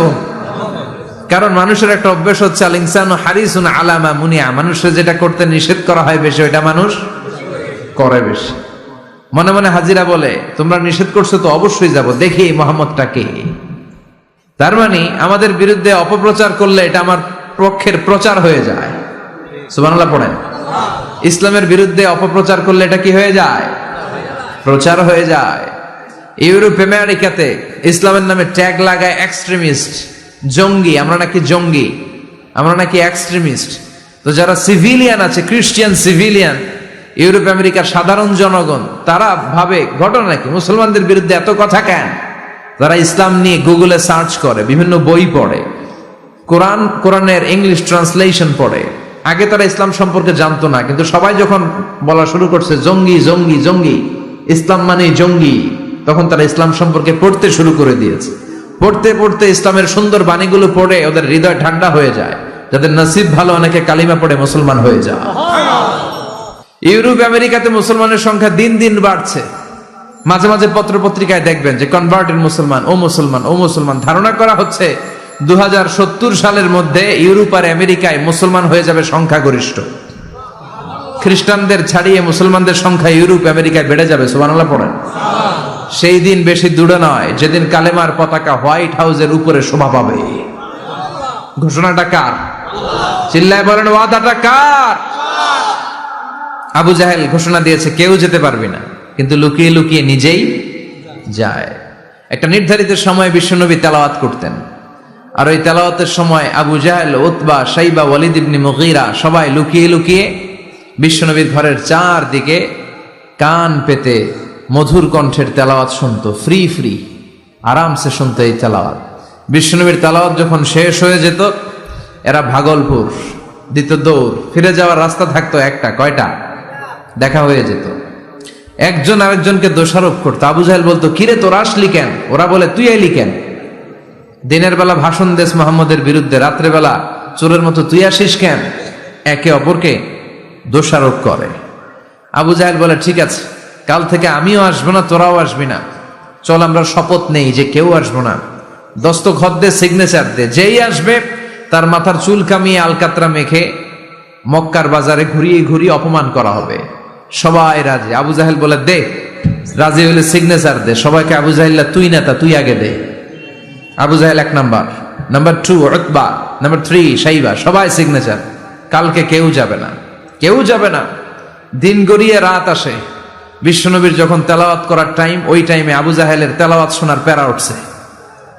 যারা সিরিয়াল দেখে, সিরিয়াল দেখার প্যারা আছে না একটা? 9টায় সিরিয়াল শুরু হবে, 8:30 থেকে প্যারা ওঠে। কথা কন, আমার সিরিয়াল শেষ হয়ে গেল, সব কাজ বাদ দে, তাড়াতাড়ি টিভির সামনে বস, হচ্ছে না নাই? আবু জাহেলেরও প্যারা উঠছে, তেলাওয়াত শোনার প্যারা। টসিং এন্ড টার্নিং, বিছানায় এপাশ ওপাশ করে, আর মনে মনে ভাবে, হায় রে, আর তো সময় নাই, এই তো শুরু হয়ে যাবে একটু পরে মুহাম্মদের তেলাওয়াত। না গেলে তো বড্ড মিস হয়ে যাবে। যাই আজকে যেরকম দস্তখত নিছি আর ধমক দিছি, কেউ যাবে না, আমি নিশ্চিত কেউ যাবে না, আমি একটু যাই। উতবা, সাইবা, ওয়ালিদ ইবনে মুগীরা প্রত্যেকেই প্রত্যেকের ঘর থেকে এই একই কথা ভাবছে যে আজকে তো যেই থ্রেড দিছে আবু জাহিল্লাহ, আজকে কেউ যাবে না, আমি একটু যাই। সুবহানাল্লাহ পড়ুন। আজকেও সবগুলো যে হাজির, বিশ্বনবী মন্ত্রমুগ্ধ করা সুরের ঝংকার তুলে তেলাওয়াত করছেন, আর সবগুলো মন্ত্রে মুগ্ধের মতো তেলাওয়াত শুনছে। বিশ্বনবীর তেলাওয়াত শেষ, সব দিছে দৌড়। ফিরে যাওয়ার রাস্তা কয়টা? আজকেও দেখা। আবু জাহিল্লাহকে কিরে তোরা আইলি কেন? সবাইকে আবু জাহিল্লাহ তুই আইলি কেন? একে অপরকে দোষারোপ করে। এই ঘটনাটা শোনানোর উদ্দেশ্য হচ্ছে বিশ্বনবীর কণ্ঠটা যেন তেন কোনো কণ্ঠ ছিল না, এই কণ্ঠে সুরের ঝংকার ছিল, ঠিক কিনা? এজন্য সাইয়েদনা বারা ইবনে আযিব রাদিয়াল্লাহু তাআলা আনহু বুখারীর বর্ণনায় বললেন, ফামা সামি'তু আহসানা সাওতান মিন সাওতি রাসূলিল্লাহ, বিশ্বনবীর কণ্ঠের চাইতে এরকম সুরেলা কণ্ঠ আমার জীবনেও আমি শুনি নাই। আর বিশ্বনবীকে এই সূরাটা কোন নামাজে পড়তে শুনছে? পড়বেন তো আপনারা? আল্লাহ তৌফিক দান করো। এই সূরাটা আল্লাহ কসম দিয়ে শুরু করছে। কি দিয়ে? 3 ফলের কসম দিয়ে। মনে রাখবেন, মান কানা ইয়াহলিফ ফালইয়াহলিফ বিল্লাহ, যার কোনো কারণে কসম কাটতেই হয় সেজন্য আল্লাহর নামে কসম কাটে, আও লিয়াসমুত, আর না হলে যেন চুপ থাকে। আল্লাহ ছাড়া কারো নামে কসম কাটা যাবে? কিন্তু আমাদের দেশে অনেক কিছুর নামে কসম আছে না নাই? আমরা কোরআন শরীফের নামে কসম কাটি, অনেক সময় কাবার নামে কসম কাটি, মায়ের বুকের দুধের কসম, বিদ্যার কসম কাটি না? কাটা যাবে? শিকারপুরের লোকেরা আর কি কি জিনিসের কসম কাটেন বলেন? হ্যাঁ, মায়ের কসম না, মায়ের কসম কাটা যাবে না। আর কি কি জিনিসের কসম কাটেন বলেন? আল্লাহর কসম কাটা যাবে। আর মাজারের কসম খাইস না, মাজারের কসম কাটা যাবে। আর কিসের কসম কাটে এই দেশে? বইয়ের কসম না, বইয়ের কসম কাটা যাবে না। আর আছে? হ্যাঁ, আল্লাহ ছাড়া কারো নামে কসম কাটা যাবে, কিন্তু আল্লাহ চাইলে সবকিছুর নামে কসম কাটতে পারেন। চিল্লায় কোন সুবহানাল্লাহ। সে আল্লাহ বললেন, ওয়াত-তিনি ওয়াজ-যাইতুনি ওয়া তুরি সিনিনা ওয়া হাযাল বালাদিল আমিন। তিনের কসম। কিসের কসম? 3 ফুলের কসম। এজন্য আল্লাহ বলেছেন ওয়াত-তিন। চিল্লায় বলেন, কি পড়েছেন? সম্মানিত ভাইরা, খেয়াল রাখবেন, কসম যখনই আল্লাহ কেটেছেন তখনই আল্লাহ ওয়াও ব্যবহার করেছেন। এটাকে বলে, এই যে এটা কিন্তু তাফসীরের আসল কথা, মনে রাখেন, ওয়াও আল কাসামিয়া, এটার বলে কসম কাটার ওয়াও। যত জায়গায় আল্লাহ কসম কেটেছেন তত জায়গায় আল্লাহ কি ব্যবহার করেছেন? চিল্লায় বলেন। আমরা অবাক হয়ে গেলে আমরা পড়ি ওয়াও, এই ওয়াও না, আমরা ওয়াও বলি না? অবাক করা জিনিস দেখলে কি বলে ছেলে পেলে? ওয়াও, এই ওয়াও নয়। এই স্টেজে রিং আসছে, মোবাইলে রিং আসলে ঝামেলা হবে। তো যত জায়গায় কসম তত জায়গায় ওয়াও। সবাই বলেন, যত জায়গায় কসম তত জায়গায়। যেমন আল্লাহ কোরআনে যুগের শপথ করেছেন, সময়ের কসম করেছেন। আল্লাহ বলেছেন ওয়াল আসর। কি বলেছেন? ওয়াও আছে না নাই? আল্লাহ পাহাড়ের কসম করেছেন, আল্লাহ বলেছেন ওয়াত্তুর। আল্লাহ ফজরের কসম করেছেন, আল্লাহ বলেছেন ওয়াল ফাজার। জিলহজের প্রথম 10 রাতের কসম করেছেন, তিনি বলেছেন ওয়ালায়ালিন আশার। জোড় আর বেজোড়ের কসম করেছেন, তিনি কি বলেছেন? ওয়াশ-শাফঈ ওয়াল ওয়াতর। তারই ধারাবাহিকতা এখানে তিনি 3 ফলের কসম কেটেছেন, আর তিনি বলেছেন ওয়াত্তিন। চিল্লায় বলেন, তিনি কি বলেছেন? মানে 3-এর কসম। কিসের কসম? 3 ফল। ডুমুর ফলের কসম কেটেছেন, কারণ এই ফলের অনেক উপকারিতা আছে। এটা আরব বিশ্বে আরবদের কাছে খুবই গুরুত্বপূর্ণ সুস্বাদু একটা ফল। কালো ডুমুর হয়, সাদা ডুমুর হয়। এই ডুমুর ফল খেলে ডায়াবেটিক্স রোগীদের অনেক উপকার হয়। ডায়াবেটিক্স আমাদের জাতীয় রোগ না? ডায়াবেটিক্স আছে কার কার? অনেকের আছে না? এই ডায়াবেটিক্স আল্লাহ ভালো করে দিবে। কি খাবেন? ডুমুর ফল খাবেন। অনেক নারীদের ইররেগুলার মেনস্ট্রুয়েশনাল পিরিয়ড হয়, অনিয়মিত অনিয়ন্ত্রিত মাসিক। এই ডুমুর ফলের সেদ্ধ করা পানি যদি খায়, তাদের মাসিক নিয়মিত হয়ে যাবে। এটার মধ্যে অনেক স্ট্রেংথ এন্ড স্ট্যামিনা আছে। আর এই ফলটা জান্নাতি ফল। কি ফল? এটা জান্নাতি ফল। এই তিন গাছটা জান্নাতের গাছ। সাইয়েদনা আদম আলাইহিস সালামকে আল্লাহ বললেন, ওয়ালা তাকরাবা হাযিহি আশ-শাজারাতা ফাতাকুনা মিনাজ যালিমিন। ও আদম, তুমি আর হাওয়া মিলে জান্নাতে ঘুরো, জান্নাতে খাওয়া দাওয়া করো, যা মনে চায় করো, কিন্তু একটা নিষিদ্ধ গাছ আছে, ওই গাছের কাছে যাওয়া যাবে না। কার কথা? সব খাও, সব করো, কিন্তু নিষিদ্ধ গাছের কাছে যাওয়া যাবে না। আদম আলাইহিস সালাম শয়তানের ওয়াসওয়াসায় পড়ে ওই গাছের ফলই খেয়ে ফেললেন। ওয়ালাকাদ আহিদনা ইলা আদামা মিন ক্বাবলু ফানাসিয়া ওয়া লাম নাজিদ লাহু আজমা। আমি আদমকে স্পেশাল একটা অর্ডার করেছি, ওই অর্ডার আদম রক্ষা করতে পারে নাই। পারবে কেমন? আদম তো ভুলে গেছে। আদম আলাইহিস সালাম কি করছে? ভুলে গেছে। ভুল করে তিনি খেয়ে ফেললেন। শয়তানের ওয়াসওয়াসায় পড়ে শুধু আদমই খান নাই, হাওয়াও খেলেন আলাইহিমাস সালাম। খাওয়ার সাথে সাথে ওনাদের জান্নাতের পোশাকগুলো খুলতে আরম্ভ করলো, নেকেড হতে শুরু করলেন। আদম আর হাওয়া দুইজনে কি হতে শুরু করলেন? উলঙ্গ হতে শুরু করলেন। গায়ের মধ্যে আর জামা নাই। সম্মানিত ভাইয়েরা, এখানে শিক্ষণীয় যে বিষয়টা সেটা হচ্ছে শয়তানের কাজ, শয়তানের মিশন জান্নাতেও যেটা ছিল দুনিয়াতেও এটা। শয়তানের মিশন হচ্ছে আদম জাত, বনি আদমের দেহ থেকে কেমন করে কাপড় খোলা যায়, নারীদেরকে কেমন করে উলঙ্গ করা যায়। জান্নাতে যেমনি আদম আর হাওয়া আলাইহিস সালামের কাপড় শয়তান খুলেছে, দুনিয়াতেও শয়তান আমাদেরকে অশ্লীল বানাতে চায়। চিল্লায় বলেন ঠিক কিনা? এজন্য আমার মায়েরা, আমার বোনেরা, যাদের কানে আমার মাইকের আওয়াজ যায়, খবরদার, শয়তানের এই ওয়াসওয়াসায় ফাঁদে পা দেয়া যাবে না। শয়তান চেয়েছে জান্নাতে কেমন করে মা হাওয়ার কাপড় খুলে ফেলা যায়, দুনিয়াতেও শয়তান চায় কেমন করে আপনাদেরকে নেকেড বানানো যায়। ঠিক কিনা? বাংলাদেশে নারীদের কাপড় এখন দেহের মধ্যে বাড়ছে নাকি কমছে? আছি আমরা এখন জামানায়, লাজ শরম গেছে হারায়। ঠিক কিনা? পাতলা শাড়ির বাহার, পাখি ড্রেস, লেহেঙ্গা পোশাক দেখে নারীর লাজে মরে যাই। হায় হায়, আছি আমরা এখন জামানায়, লাজ শরম গেছে হারায়। ঠিক কিনা? পোশাক আশাক নারীদের খাটো হতে শুরু করেছে, এটা শয়তানের মিশন।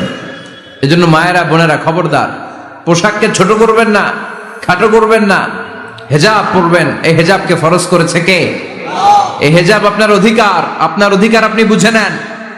হেজাব আপনার অহংকার, এই হেজাব হচ্ছে আপনার আভিজাত্যের প্রতীক। চিল্লায় বলেন ঠিক কিনা?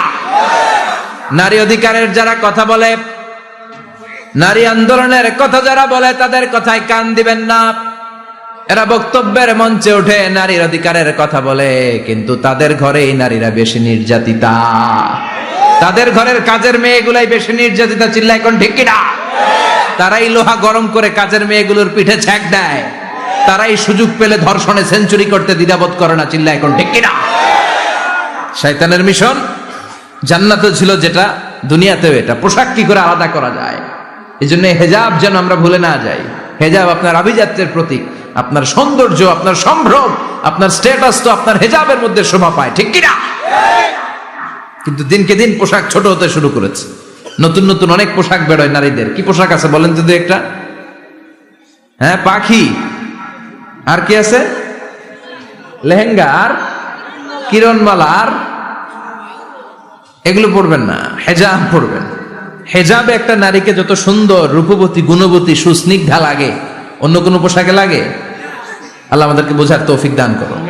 সাইয়েদনা আদম আলাইহিস সালাম, হাওয়া আলাইহিস সালাম জান্নাতের ভেতরে যখন উলঙ্গ হয়ে গেল, লজ্জাস্থান ঢাকার জন্য জান্নাতের বিভিন্ন গাছের দিকে দৌড়ায়। দৌড়িয়ে দৌড়িয়ে যেই গাছের পাতা দিয়ে তারা সেদিন লজ্জাস্থান ঢেকেছিল, ওই গাছের নাম ছিল তিন গাছ। কি গাছ?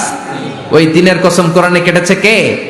সেজন্য আল্লাহ বললেন, ওয়াত-তিনি ওয়াজ-যাইতুনি ওয়া তুরি সিনিনা ওয়া হাযাল বালাদিল আমিন। সুবহানাল্লাহ পড়ে। তিনের কসম, জাইতুনের কসম। জাইতুন মানে জলপাই, আওয়াজ করে বলতে হবে। জাইতুন অর্থ খাইছেন? জলপাইয়ের আচার খাই না আমরা? জাইতুন মানে জলপাই, ইংরেজিতে বলে অলিভ। তবে আমাদের জলপাই আর আরব দেশের জলপাই একটু গুণগত পার্থক্য আছে। আরব দেশের জলপাই একটু ছোট হয়, আমাদের গুলা সাইজে বড় হয়। আরব দেশের জলপাই একসাথে অনেকগুলা খাওয়া যায়, আর আমাদের দেশের জলপাই আবার 2-3টার বেশি খাওয়া যায় না, অনেক টক না। এই 7টা জলপাই আর একটা 3, এই মিক্স রেশিওতে যদি আপনি রেগুলার খান, আপনার বার্ধক্য রোধ হবে, আপনার স্বাস্থ্য ভালো থাকবে। আলহামদুলিল্লাহ পড়েন। এই জাইতুন গাছগুলো আরব দেশে হিল ট্র্যাক্টস, পাহাড়ি এরিয়াতে হয়, 100 বছর বেঁচে থাকে। বিশ্বনবী বলেছেন কুলু যাইতা ওয়াদাহিনু ফাইন্নাহা মিন শাজারাতিন মুবারাকা। বিশ্বনবী বললেন জাইতুনের তেল খাও, জাইতুনের তেল গায়ের মধ্যে দাও, জাইতুনের তেল মালিশ করো, জাইতুনের ভেতরে বরকত ঢুকায় দিয়েছে কে? জাইতুনের তেল দাড়িতে চুলে মালিশ করলে দাড়ি চুল সহজে পাকে না। বিশ্বনবী সব সময় দাড়িতে চুলে জাইতুন মাখতেন, আমি নিজেও মাখি প্রতিদিন, আপনারাও মাখবেন। বাজারে পাওয়া যায়, যে বলবেন অলিভ অয়েল, কি বলবেন? অলিভ অয়েল বললে আপনাকে দিবে। স্পেনের, মেড ইন স্পেন, এদের অলিভ অয়েল ভালো। ফিলিস্তিনের যে অরিজিনাল অলিভ অয়েল, এটা ভালো, এটা খাওয়া যায়। তাম্বুতু বিদ্দুহুনি ওয়া সিবগিল্লিল আখিলিন, এটার অনেক কাজ, খাওয়াও যায়, মালিশও করা যায়, জাইতুনের ডাল ভেঙে মেসওয়াকও করা যায়। সুবহানাল্লাহ পড়েন। বিশ্বনবী বললেন নি'মাস সিওয়াকিয়াজ জাইতুন, জাইতুনের মেসওয়াক কতই না ভালো। ফাইন্নাহা সিওয়াকি ওয়া সিওয়াকুল আমবিয়াই মিন ক্বাবলি, কেননা আমি বিশ্বনবী নিজে জাইতুনের ডাল ভেঙে মেসওয়াক করি, আমার আগে লক্ষাধিক নবীরা সবাই জাইতুনের ডাল দিয়ে মেসওয়াক করেছে। সুবহানাল্লাহ পড়েন। আপনার দেহের ব্যাড কোলেস্টেরলের লেভেল কমে যাবে যদি জাইতুন আপনি খান। দাড়িতে মাখবেন, চুলে মাখবেন, আবার সালাদের মধ্যেও জাইতুনের তেল দিয়ে খাওয়া যায় যদি এক্সট্রা ভার্জিন হয়। লেস দেন 1% অ্যাসিড দিয়ে এটাকে পিউরিফাইং করলে এটার বলে এক্সট্রা ভার্জিন। এরপর আরেকটা আছে ভার্জিন, 2% অ্যাসিড দিয়ে পিউরিফাইং করে। 3-4-5% অ্যাসিড দিয়ে পিউরিফাইং করলে ওটার বলে রিফাইন্ড পিওর, ওটা গায়ে মালিশ করবেন, বরকত আছে না নাই? এজন্য এই দুইটার কসম কোরআনে কেটেছে কে? এরপরে রব্বুল আলামিন বলেন ওয়া তুরি সিনিন,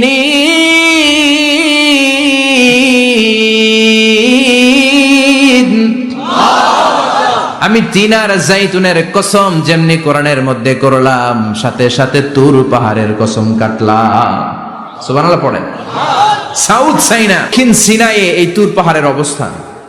মিশরে 2টা জেলা আছে, উত্তর সিনাই, দক্ষিণ সিনাই।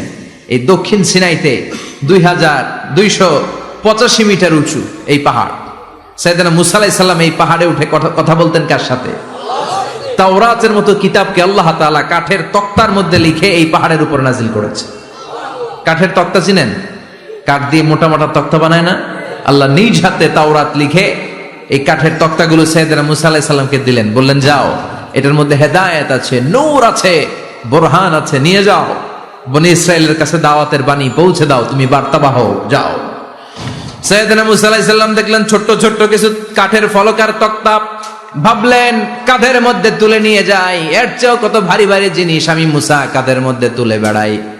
কিন্তু সাইয়েদনা মুসা আলাইহিস সালাম তক্তার মধ্যে হাত দিয়ে দেখে কাঁধে উঠাবে তো দূরের কথা, নাড়াতেই পারে না। সুবহানাল্লাহ পড়েন। কাঁধে উঠাবে তো দূরের কথা, কি করতে পারে না? নাড়াতেই পারে না। মুসা আলাইহিস সালাম ভাবলেন এদিক দিয়ে মনে হয় শক্ত, ওদিকে মনে হয় নরম, ওদিক দিয়ে ধরি, ওদিকে টান দেয়, ওদিকেও নড়ে না, মাঝখানে ধরে টান দেয়, নড়ে না।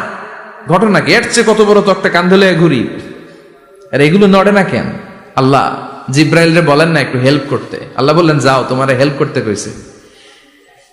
মুসা আলাইহিস সালাম বললেন ভাই জিব্রাইল তুমি এদিক দিয়ে ধরো, আমি ওদিক দিয়ে ধরি। আমরা এরকম ধরে বলি না মারো টান হেইয়ো, এই দুজনে হেইয়ো হেইয়ো শুরু করছে, কিন্তু তক্তা নড়ে না। মুসা আলাইহিস সালাম বললেন চলো পজিশন চেঞ্জ করি, তুমি এদিকে আমি ওদিকে, মারো টান আরো জোরে, কিন্তু তক্তা নড়ে না। মুসা আলাইহিস সালাম বললেন আল্লাহ জিব্রাইলের যে সঙ্গী ফেরেশতা 11 বলো না একটু হেল্প করতে। আল্লাহ বলে যাও হেল্প করে আসো। এবার সবাই মিলে মারো টান আরো জোরে, গায়ে যত জোর আছে। মুসা আলাইহিস সালাম তক্তা ধরে টান দিলেন, টানের চোটে প্রত্যেকটা লোমকূপ দিয়ে ঘাম বেরোতে শুরু করেছে। এক একটা টানে কোমরের রক ছিঁড়ে যাওয়ার অবস্থা, কিন্তু তক্তা নড়ে। আল্লাহ ডেকে বললেন মুসা রক ছিঁড়ার দরকার নাই, আর ঘেমে অস্থির আর ঘর্মাক্ত হওয়ার দরকার নাই। আসলে তক্তার এত ওজন না, কিন্তু তক্তার মধ্যে যে বাণীগুলো আছে বাণীগুলো কার? এটা আমার বাণী রে মুসা, এগুলো আমার কথা, এগুলো আমার দেওয়া কিতাব, এগুলো সাধারণ দুনিয়ার বাণী নয়, সাধারণ কথা নয়। এই জিনিসটা বোঝাবার জন্য তক্তার ওজন আমি বাড়িয়ে দিয়েছি। এবার ফেরেশতার সাহায্যের দরকার নাই, নিজেই টান দাও, দেখবা উঠাতে পারবা। সাইয়েদনা মুসা আলাইহিস সালাম এখন দেখে টান দিয়ে কাঁধে নেওয়া যায়। সুবহানাল্লাহ পড়ে। এই যে তুর পাহাড় তিনি মুসা আলাইহিস সালামকে দিয়েছিলেন, যেই পাহাড়ের উপরে, পাহাড়টার নাম তাওরাত কিতাব যে তিনি দিয়েছিলেন, যে পাহাড়ের উপরে, পাহাড়টার নাম কি? তুর পাহাড়। বিশ্বনবী মেরাজে যখন গিয়েছিলেন, সাইয়েদনা জিবরাইল এই তুর পাহাড়ে বিশ্বনবীকে নামিয়ে বললেন, অন্ধকার, ইয়া রাসূলুল্লাহ উদউল্লাহ, আল্লাহর কাছে দোয়া করেন। বিশ্বনবী বললেন, জিবরাইল দোয়া করলাম, কিন্তু কোন জায়গায় কোন পাহাড়ের উপরে আমারে নামালা? আমি তো এলাকা চিনি না, পাহাড় চিনি না, কোন পাহাড় এটা? সাইয়েদনা জিবরাইল বললেন, নবী হাদিহি জাবাল মুসা তুরে সাইনা, এটা আপনার ভাই মুসার পাহাড়, তুর পাহাড়। সুবহানাল্লাহ। এটার চূড়ায় বিশ্বনবী দোয়া করেছেন। এবং ইয়াজুজ মাজুজের আক্রমণ থেকে বাঁচার জন্য ঈসা আলাইহিস সালাম কিয়ামতের আগে সব মুমিন বান্দাদেরকে নিয়ে তুর পাহাড়ের উপরে উঠবে। সুবহানাল্লাহ পড়েন। আমি নিজেই তুর পাহাড়ের উপরে উঠছি 2 বার জীবনে। আমি মিশরে ছিলাম তো, ওখানে আমি শিক্ষা সফরে 2 বার আমরা প্রায় তুরে সাইনাতে সফর করতাম। ঠান্ডা একটা এলাকা, মিশরে, পুরো মিশরে গরম, ওদিকে ঠান্ডা। 3 ধর্মের লোকদের জন্য এটা একটা তীর্থস্থান, সবাই যায়। ইহুদিরা যায়, খ্রিস্টানরা যায়, আমরাও যেতাম। মাঝরাতে তুর পাহাড়ে উঠতে হয়, ফজরের সময় পৌঁছতে হয়, আবার 7টা-8টার দিকে ব্যাক করতে হয়। 10টা-11টার পরে সূর্যের তাপে পাথরের পাহাড় এত গরম হয়, ওখানে কোনো মানুষ দাঁড়িয়ে থাকতে পারে না। আমরা উঠতেছি কাঁধের মধ্যে ব্যাগ নিয়ে, খ্রিস্টানরা উঠতেছে, ইহুদিরা উঠতেছে। ওটার উপরে খ্রিস্টানদের একটা চার্চ আছে, গির্জা। ইহুদিদের আছে একটা ছোট্ট সিনাগগ। ইহুদিরা যে জায়গায় নামাজ পড়ে ওটারে কি বলে? সিনাগগ। খ্রিস্টানরা যেটাতে নামাজ পড়ে ওটারে বলে চার্চ, গির্জার। আমরা যেটাতে নামাজ পড়ি মসজিদ। আমাদের একটা মসজিদ আছে ছোট। ফজরের সময় উঠলাম, উঠে তাকিয়ে দেখি সূর্য কিরণে পুরো তুর পাহাড়ের সিলসিলাতুল জিবাল, পাহাড়ি রেঞ্জ ঝিকিমিকি আলোতে সূর্যের কিরণে চমৎকার এক আভা, রক্তিম আভা ধারণ করেছে। সবাই মিলে আল্লাহর কাছে দোয়া করলাম। এই তুর পাহাড়ের কসম কেটেছে কে? রব্বুল আলামিন বলেন, ওয়াত-তিনি ওয়াজ-যাইতুনি ওয়া তুরি সিনিনা ওয়া হাযাল বালাদিল আমিন। তিনের কসম, জাইতুনের কসম, তুর পাহাড়ের কসম, আর এই নিরাপদ শহরের কসম। এই নিরাপদ শহর দ্বারা উদ্দেশ্য হচ্ছে মাক্কাতুল মুকাররমা। নিরাপদ শহর দ্বারা কোন শহর উদ্দেশ্য? মক্কা। যে মক্কার আগের নাম ছিল বাক্কা। মক্কার আগের নাম সবাই বলেন বাক্কা। মক্কার নামে আল্লাহ কোরআন একটা সূরা দিয়েছে, সূরার নাম সূরাতুল বালাদ। লা উকসিমু বিহাযাল বালাদ ওয়া আনতা হিল্লুম বিহাযাল বালাদ। সুবহানাল্লাহ পড়ে। আবার এই শহরের নাম দিলেন আল্লাহ উম্মুল কুরা, জনপদ সমূহের মা। এই শহরের মধ্যে যারা এই প্রবেশ করবে, নিরাপত্তা দিবে কে? আবার এই শহরের মাঝখানে আল্লাহ এমন একটা ঘর তৈরি করেছে, গোটা বিশ্বের সব মুসলমান ওই ঘরের দিকে মাথা নুইয়ে সিজদায় লুটিয়ে পড়ে। সুবহানাল্লাহ পড়েন। ইন্না আউওয়ালা বাইতি উদিআ লিন-নাস লাল্লাযী বিবাক্কাতা মুবারাক। এই কাবা ঘরকে কেন্দ্র করে প্রতিদিন 120টা রহমত নাজিল হয়। চিল্লায় বলেন তো কয়টা? 60 লিত-তাইফিন, 60টা রহমত যারা তাওয়াফ করে তাদের জন্য। 40 লিল মুসাল্লিন, 40টা রহমত যারা নামাজ পড়ে তাদের জন্য। 60 আর 40 কত? বাকি আছে কয়টা? ওয়ালা 20 লিন-নাযিরিনা ইলাল কাবা, বাকি 20টা রহমত যারা তাওয়াফও করে না, নামাজও পড়ে না, শুধু কাবার দিকে তাকিয়ে থাকে। সুবহানাল্লাহ পড়েন। আবার কাবার 4টা কর্নার আছে। একটা কর্নারের ভেতরে একটা পাথর আছে, এটাকে বলে ব্ল্যাক স্টোন কর্নার, হাজরে আসওয়াদের পাথর। এই পাথরে যেই চুমো দেয়, পাথর ওই চুমোদানকারীর জীবনের সব গুনাহ টেনে শুষে সব নিয়ে যায়। কিয়ামতের দিন আল্লাহ হাজরে আসওয়াদের 2টা ঠোঁট দিবেন, 2টা চোখ দিবেন, আর দাঁড় করিয়ে দিবেন। আল্লাহর সামনে দাঁড়িয়ে দাঁড়িয়ে হাজরে আসওয়াদ সুপারিশ করবে, আল্লাহর কাছে বলবে, আল্লাহ এই লোকটা আমারে চুমো দিয়েছে, তার জন্য জাহান্নামের আগুন হারাম করে দাও। এই হাজরে আসওয়াদ পাথরের জন্য আমরা চুমো দিতে পারি, আল্লাহ তৌফিক দাও। জোরে বলেন আমিন। এই নিরাপদ শহরের কসম। শহরটার নাম মক্কা। চিল্লায় বলেন শহরটার নাম। এটার মাঝখানে একটা ঘর আছে, আল কাবা আল মুশাররাফা। লক্ষ লক্ষ মানুষ এই কাবা কেন্দ্রিক প্রতিদিন ছুটতে থাকে। আল্লাহ বলেছেন এটা মাসাবাতান লিন-নাস, মানুষের মিলন কেন্দ্র। লক্ষ লক্ষ মানুষ এই কাবাকে ঘিরে নামাজ পড়ে। প্রতিটা জুমার দিন 10 লাখেরও মোর দেন 1 মিলিয়ন মুসল্লি কাবার চারদিকে জুমার সালাত আদায় করে সুবহানাল্লাহ পড়েন। আজান হওয়া মাত্রই মৌমাছির মতো মানুষগুলো ছুটতে থাকে। কাবার আজান শুনেছেন? আল্লাহু আকবার, আল্লাহু আকবার,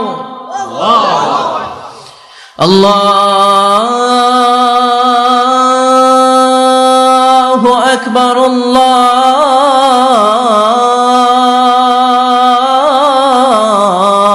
আল্লাহু আকবার। কি সুরেলা আজান, কাবার আজান। আজান হতে দেরি, আজান হতে দেরি। যদি 20-30 তলা হোটেলের কোনো ছাদ থেকে আপনি খেয়াল করেন, দেখবেন মৌমাছির মতো ডানে বায়ে সামনে পেছনে চারিদিক থেকে শারে আল হিজরা দিয়ে, শারে আজিয়াদ রোড দিয়ে, গাজ্জা দিয়ে, জারওয়াল দিয়ে, মেসফালা দিয়ে, ইব্রাহিম খালিলি দিয়ে মানুষগুলো কাবার দিকে ঢুকতে শুরু করেছে, ঠিক কিনা? আবার বিশ্বনবী বলতেন, মক্কা তো হাব্বুল বিলাদ ইলাইয়া, মক্কা শহর আমার কাছে সব চাইতে প্রিয় শহর। লাউলা উখরিজিতু লামা খারাজতু, মক্কার কুরাইশরা কাফেররা যদি এই শহর থেকে জোর করে আমারে বের করে না দিত, আমি কোনোদিন মক্কা ছেড়ে দূরে যেতাম না। সুবহানাল্লাহ পড়ে। বিশ্বনবীর জন্মস্থান এই শহর, যেখানে বিশ্বনবী জন্মেছেন ওইখানে আছে মাকতাবা, লাইব্রেরি। কি আছে? হজ ওমরা যারা করেছেন তারা দেখবেন ওখানে গেলেই ফ্রিতে বই দেয়। কি দেয়? বিশ্বনবীর জন্মস্থানে গেলে যেই ভাষার হন, বাঙালি গেলে বাংলায়, ইংরেজ গেলে ইংরেজিতে, পাকিস্তানিরা গেলে হিন্দিতে, সবাইকে ফ্রিতে বই দেয়া হয়। তার মানে বিশ্বনবীর জন্মস্থানে গেলেই বই পাওয়া যায়, ঠিক কিনা? বিশ্বনবীর জন্মস্থানের ঠিক পাশেই আবু জাহেলের জন্মস্থান। ওইখানে কি আছে জানেন? হ্যাঁ, হাম্মাম, হাম্মাম আবি জাহাল। বাঙালি হাজিদের বুক ভরা ঘৃণা তার জন্য। বাঙালি হাজিরা বলে, আবু জাহিল্লার টয়লেট কই, যাইয়া সব ভরাই দিয়ে শোনো। জেদ্দাতে নেমেই খুঁজতে আরম্ভ করে, আবু জাহিল্লার টয়লেট কই। সবাই বলে, এই না জেদ্দায় আসলেন, মক্কা তো আর 80 কিলো দূরে, আপনি যাবেন, ওমরা করবেন, বিশ্রাম নেবেন হোটেলে, এরপরে জিয়ারা যখন করায় তখন ওখানে নেয়। কিন্তু নাইম্মাই কই, আবু জাহিল্লার টয়লেট কই। কি ক্ষোভ তার প্রতি, না? কি ক্ষোভ আর ঘৃণা। আর বিশ্বনবীর জন্য অন্তর ভরা ভালোবাসা আছে না নাই? এজন্য ইসলাম হচ্ছে শান্তির ধর্ম। জঙ্গিপনা যারা করে, সন্ত্রাসবাদের কথা যারা সমাজে উস্কে দেয়, তাদের জন্য ইসলামে কোনো শান্তি নাই। আবু জাহেল ছিল সন্ত্রাসদের লিডার, ঠিক কিনা? Leader of the all terrorist, কুখ্যাত ইন্টারন্যাশনাল সন্ত্রাসী আবু জাহেল। আর বিশ্বনবী ছিলেন মুজাহিদ। বিশ্বনবী কি ছিলেন? মুসা আলাইহিস সালাম ছিলেন মুজাহিদ। ফেরাউন ছিল কুখ্যাত সন্ত্রাসী আর জঙ্গি, ঠিক কিনা? সাইয়েদনা ইব্রাহিম ছিলেন মুজাহিদ আর নমরুদ ছিল জঙ্গি, ঠিক কিনা? যারা ইসলামের পক্ষে কথা বলে তারা মুজাহিদ, আর যারা ইসলামের বিপক্ষে তারা সন্ত্রাস আর জঙ্গি। চিল্লায় বলেন ঠিক কিনা?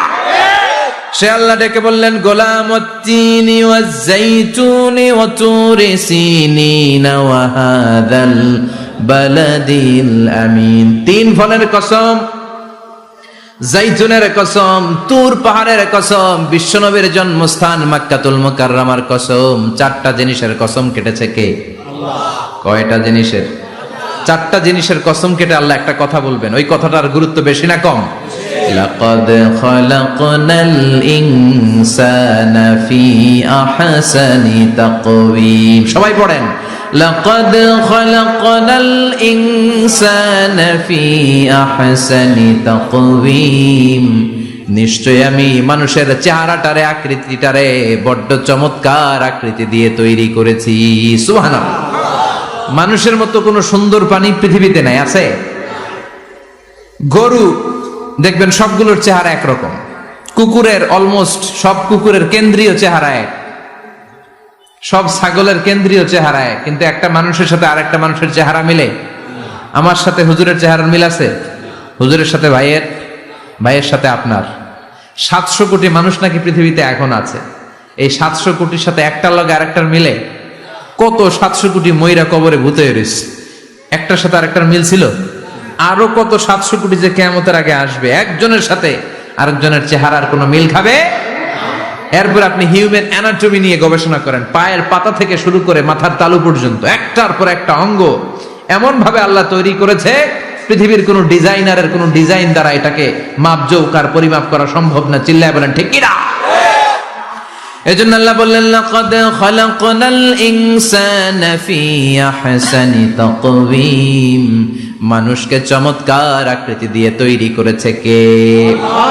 আমাদের যে অঙ্গটা ঠিক যেখানে বসানো দরকার ঠিক সেই অঙ্গটা আল্লাহ তাআলা ওইখানেই বসিয়েছে, ঠিক কিনা? আল্লাহর সৃষ্টির মধ্যে কোনো খুঁত ধরার ভুল ধরার ক্ষমতা কারো আছে? এক লোক বট গাছের তলায় বসে বিশ্রাম নিচ্ছে, আর বট ফল দেখে অবাক যে এত মোটা বট গাছ, ফলগুলো এত ছোট। বট ফল ছোট হয় না নাকি এত বড়? আর পাশেই ছিল কুমড়া গাছ, লাউ গাছ। আল্লাহরে গালে দিতেছে, আল্লাহর কি রুচি! চিকন চিকন কুমড়া গাছ, চিকন চিকন লাউ গাছ, এত বড় ফল, আর ইয়া মোটা বট গাছ, এতটুকু ফল। আল্লাহর গালি দিতে দিতে ঘুমায় গেছে। আল্লাহরে গালি মারতে মারতে কখন যে ঘুমায় গেছে নিজেও জানেন। হঠাৎ একটা বট ফল পড়ছে একেবারে নাকে, লাফ দিয়ে উঠেছে। উঠে দেখে নাক দিয়ে রক্ত বেরোচ্ছে, ব্লিডিং। নাকের রক্ত মুছে আর পড়তে আরম্ভ করছে আলহামদুলিল্লাহ। কি পড়ে? মনে মনে কয়, আল্লাহরে কেন গালি দিলাম? ওই কুমড়া যদি এইখানে হইতো, ওই লাউ যদি এইটার উপরে হতো, কুমড়া যদি একটা নাকের উপরে পড়তো, আমি নিজেই কুমড়া হয়ে যাইতাম, ঠিক কিনা? সুবহানাল্লাহ পড়েন। মা খালাকতা হাদা বাতিলা, এমনি এমনি আল্লাহ কিছু বানায় নাই, যেখানে যেটা যতটুকু দরকার সেটা করে দিয়েছে কে? চোখ যেখানে থাকা দরকার চোখ দিছে কে? নাক যেখানে দরকার নাক দিছে কে? চোখ কান এদিকে না হয়ে যদি অন্যদিকে হইতো সুবিধা হইতো? চোখ দুইটা মনে করেন এদিকে নাই, আছে এদিকে, এদিকে একটা চোখ, এদিকে সুবিধা হইতো? খাওয়ার সময় আমরা প্রথমে দেখি, নাক দিয়ে শুকি, তারপরে মুখে মারি, ঠিক কিনা? তো চোখ যদি পিছনে হইতো, প্রত্যেকটা খাবার নিয়ে চোখটা দেখানো লাগতো এইভাবে, তাই না? নাকও যদি এইখানে না হয়ে এদিকে নাকটা হইতো, খাবার নিয়ে ঘ্রাণ শুকতে চাইলে পেছনে নিয়ে। দেখেন কি সেটিং! চোখ যদি এইখানে না থেকে মাত্র 2 ইঞ্চি উপরে যদি আল্লাহ দিত, এদিকে একটা চোখ এদিকে একটা চোখ, সেজদা দিতে পারতেন? চোখ বন্ধ করে সেজদা দেওয়া লাগতো, ঠিক কিনা? ফুটবল খেলতে পারতেন? ফুটবলে হেড দিলে ডিমের মতো পোষ হয়ে যেত চোখ দুইটা। সুবহানাল্লাহ পড়বেন না? দেখেন কানের কি সেটিং! কান যদি এইখানে না দিয়ে এই কানটা আল্লাহ এই বগলের নিচে দিত, আর এই কান যদি এই বগলের নিচে দিত, আজকে ওয়াজ শুনতেন কেমনে? এমনে। হাত তোলেন সবাই। 1.5 ঘন্টা আজারি সাহেবের আলোচনা, এমনে থাকেন 1.5 ঘন্টা, হাত দুইটা তুলে থাকা যায় তো? হাত নামাইলে ওয়াজ শোনা যায় না, হাত উঠাইলে শোনা যায়। সুবহানাল্লাহ পড়েন। যেখানে যেটা যেভাবে দরকার দিয়ে দিয়েছে কে? আবার এখানে এয়ার ক্যানেল দিলেন। অনেকে কয় এগুলা দিছে কেন? এই ক্যানেল কিন্তু দরকার। ক্যানেল না থাকলে আপনার কথা ঢুকবে না, আপনি বুঝবেন না। অনেকের এই কানের ডিফেক্ট আছে, ডিফর্ম বেবি, এই রোগ নিয়ে জন্মাইছে, কানে মেশিন লাগানো লাগে, এই ক্যানেলের সমস্যা। এটা কেটে দিলে আপনি কান কাটা রমজান, কান কেটে দিলে আপনি কান কাটা রমজান হয়ে যেতেন। এই ক্যানেল দিয়ে ঘুরে ঘুরে সাউন্ড ওয়েভ গুলো যায়, ফলে আমরা শুনতে পাই। এই ক্যানেল না থাকলে শুনতে পেতাম না। তার মানে মা খালাকতা হাদা বাতিলা, এমনি এমনি কিছু দেয় নাই। 206টা হাড্ডি দিয়ে আমাদের মানুষের দেহ, ছোট্ট হাড্ডিটা আল্লাহ দিয়ে দিছে এখানে। এটার ভিতরে একটা ড্রাম আছে, এটার বলে এয়ার ড্রাম। সাউন্ড ওয়েভ, শব্দ তরঙ্গ এয়ার ড্রামে নক করে, এরপরে outer air, middle air, inner air হয়ে ইলেকট্রিক্যাল সিগন্যালের মাধ্যমে যাই দেখে যায়, ব্রেনের সাথে কানেক্ট হতে হলে ইলেকট্রিক্যাল সিগন্যাল দিয়ে কানেক্ট হতে হয়। এই সাউন্ড ওয়েভ, শব্দ তরঙ্গগুলো ইলেকট্রিক্যাল সিগন্যাল দিয়ে ট্রান্সমিট হয়ে ব্রেনের হেয়ারিং নার্ভ, শুনবার যে স্নায়ু, ওইখানে নক করে। নক করা মাত্র এই শব্দ তরঙ্গ আপনার শুনবার অনুভূতি জাগায়। এই সূক্ষ্মাতি সূক্ষ্ম কাজ কত ছোট্ট আর অল্প সময়ে করে দিচ্ছে কে? চোখ দিয়ে তাকানো মাত্রই দেখি কত রঙের রং দেখি। Human eyes can identify, can recognise more than 10 million colours. আমার কথা না, চক্ষু বিশেষজ্ঞদের কথা। মানুষের চক্ষু 10 মিলিয়নেরও বেশি রং, 1 মিলিয়নে 10 লাখ, 10 মিলিয়নে 1 কোটি, 1 কোটিরও বেশি ধরনের রং এই চোখ শনাক্ত করতে পারে। সাইজ মাত্র 2 মিলিমিটার। ছোট্ট এই চোখ দিয়ে এত কিছু দেখার সুযোগ দিয়েছে কে? এই দুটি চোখ দিয়েছি বলে দেখো যে কত অপরূপ নয়নাভিরাম, খেতে খামারের জোড়ায় জ্বালা বিধুর ধূপ, তোমারে দেয়া চোখের শুকুর জানাবো তার ভাষা কই, যতই দেখি ততই যেন পলক ছাড়া চেরই। সুবহানাল্লাহ পড়ে। যতই দেখি ততই যেন পলক ছাড়া চেরই। এভাবে আমাদের দেহের প্রতিটি অঙ্গ সেটআপ করেছে কে? আল্লাহ। আল্লাহু আকবার। এজন্য রব্বুল আলামিন বলেন, লাকাদ খালাকনাল ইনসানা ফি আহসানি তাকওয়িম, আমি মানুষকে সবচাইতে সুন্দর আকৃতিতে তৈরি করেছি। সুবহানাল্লাহ। আমরাই শুধু মাথা উঁচু করে দাঁড়াতে পারি, গরু এরকম মাথা উঁচু করে দাঁড়াতে পারে? গরুর মাথা নিচে, ছাগলের মাথা নিচে, সবার মাথা নিচে। মানুষই দুই পায়ে ভর করে শির দ্বারা, মানে স্পাইনাল কর্ডের উপর টান টান হয়ে মাথাটা উঁচু করে এইভাবে দাঁড়ায়। পৃথিবীতে একটাই সৃষ্টি, এজন্য আল্লাহ সৃষ্টির নাম দিয়েছে আশরাফুল, যে মাখলুকাতের কাছে নূরের ফেরেশতাও সেজদা দিতে বাধ্য হয়েছে, ঠিক কিনা? তুমি মাটির আদমকে প্রথম সৃষ্টি করিয়া ঘোষণা করিয়া দিলে শ্রেষ্ঠ বলিয়া, তাই তো নূরের ফেরেশতা করে আদমকে সেজদা, ঠিক কিনা? তাই তো নূরের ফেরেশতা করে আদমকে সেজদা, সবার চেয়ে সম্মান দিলে মাটির আদমকে। আল্লাহু আল্লাহু তুমি জাল্লে জালালুহু, শেষ করা তো যায় না গে তোমার গুণগান। আল্লাহু আল্লাহু, সুবহানাল্লাহ পড়েন। আশরাফুল মাখলুকাত বানালেন। এত বৈচিত্র্য মানুষকে আল্লাহ দিয়েছেন, বিবেক দিয়েছেন, আবেগ দিয়েছেন, বাক শক্তি, কথা বলার ক্ষমতা। কোন প্রাণীর আছে? সুবহানাল্লাহ কইবেন না? বিবেক দিয়েছেন, আবেগ দিয়েছেন, বাক শক্তি দিয়েছেন, উপলব্ধি করবার মতো ক্ষমতা দিয়েছেন। আশরাফুল মাখলুকাত বানিয়েছেন এই মানুষকে। এই মানুষের মধ্যে আল্লাহ অনেক ক্যাপাসিটি দিয়েছেন। আবার আল্লাহ বললেন, ওয়ামিন আয়াতিহি খালকুস সামাওয়াতি ওয়াল আরদি ওয়াখতিলাফু আলসিনাতিকুম ওয়া আলওয়ানিকুম ইন্না ফি যালিকা লাআয়াতিন লিল আলিমিন। আমার সৃষ্টির মধ্যে অসাধারণ সৃষ্টি, আকাশ এবং জমিন সৃষ্টি, গায়ের রঙের ভিন্নতা, ভাষার ভিন্নতা। সুবহানাল্লাহ। আমরা কোন ভাষায় কথা বলি? কথা বলেন? আপনি কি মনে করছেন সারা ওয়ার্ল্ডে এই ভাষায় কথা বলে? ইন্ডিয়ানরা বলে হিন্দিতে, ইংরেজরা বলে ইংরেজিতে, আরাবিয়ানরা বলে আরবিতে, ঠিক কিনা? আমার দেশের বাইরের প্রথম সফর ছিল 2008-এ। সেই থেকে এক যুগ চলছে এখন সফর। ওই সফর যে কত দরকার ছিল, ওই সফরের আগে এই গ্লোবাল ইসলামকে দেখার সুযোগ আমার হয়নি। মানুষের যে কত ভিন্নতা, কত ভাষায় যে মানুষ কথা বলে। 2008 সালে আমি যখন আমার ইউনিভার্সিটিতে গেলাম, মাগরিবের সালাতের সময় পৌঁছেছি। আজান হওয়ার সাথে সাথে দেখলাম students of more than 100 nationalities, they are coming out from their hostel to offer মাগরিব প্রেয়ার। মাগরিবের আজান দেখলাম হোস্টেল থেকে বিভিন্ন রঙের ছেলেপেলেরা মাগরিবের সালাত পড়ার জন্য বেরোচ্ছে। এক একটার কালার এক এক রকম, এক একটার ভাষা এক এক রকম। আমরা বাংলায় বললে আরাবিয়ানরা বুঝে না, আরাবিয়ানরা আরবিতে বললে ইন্ডিয়ানরা বুঝে না, ইন্ডিয়ানরা হিন্দিতে বললে ইংরেজরা বুঝে না, চাইনিজরা মান্ডারিনে বললে কেউ বুঝে না। চিয়াং ফিয়াং জিয়াং, এগুলো হচ্ছে চাইনিজ ভাষা। ইয়াং শিয়াং দিয়ে যখন কথা বলে কেউ বুঝে না। প্রথম মাগরিবের সালাত পড়ে আমি প্রথম নিগ্রু মানুষ আবিষ্কার করলাম। এর আগে কোনোদিন কালো মানুষ দেখি নাই। সালাম ফিরে ডানে দেখি এক নিগ্রু, বায়ে দেখি আরেক নিগ্রু। আমি মনে করছি কেরামান কাতিবিন। এই নিগ্রু দেখে আমি দিছি দৌড়। সবাই কই দৌড়ান কেন? আমি বললাম এরা কারা? আমারে বলা হলো এরা আপনার বন্ধু। এরা কি? এই কালো লোক নাকি আমার বন্ধু। বললো 5 বছর এই নিগ্রুদের সাথে আপনার থাকতে হবে। 100টারও বেশি দেশের ছাত্র আমরা একসাথে থেকেছি। কারো ভাষা কেউ বোঝে না, কারো গায়ের রঙের সাথে কারো গায়ের রঙের মিল নাই। চিল্লায় বলেন সুবহানাল্লাহ। এজন্য রব্বুল আলামিন বললেন, লাকাদ খালাকনাল ইনসানা ফি আহসানি তাকওয়িম, আমি মানুষকে চমৎকার আকৃতিতে তৈরি করেছি। সুম্মা রাদাদনাহু আসফালা সাফিলিন, তারপর মানুষকে আমি আবার নিম্নমুখী করেছি। মানুষের সৌন্দর্যটা সব সময় থাকে না। এই যে যুবক অবস্থায় আমাদের কি সুন্দর চামড়া, কি সুন্দর দেহ, বয়স যখন 70-80 হবে এরকম থাকবে? কথা বলেন না। এই কালো দাড়িগুলো সাদা হয়ে যাবে, বয়সের ভারে মিজানুর রহমান আজহারি নুজ্জ হয়ে যাবে, লাঠি লাগবে তখন। তখন স্টেজে উঠবে, হায়াতে বাসায় থাকলে লাঠি নিয়ে উঠতে হবে। কথা কন? আমার নানা ভাইরে দেখতাম গাড়িতে একটা লাঠি রাখতো, মরহুম পীর সাহেব গোলাম সাদেক সাঈদী, গাড়িতে সব সময় লাঠি। এই লাঠি নিয়ে গাড়ি থেকে বেরোতো, লাঠি দিয়ে সিঁড়ি বেয়ে উঠতো, মাঝে মাঝে আমরা ধরেও উঠাতাম।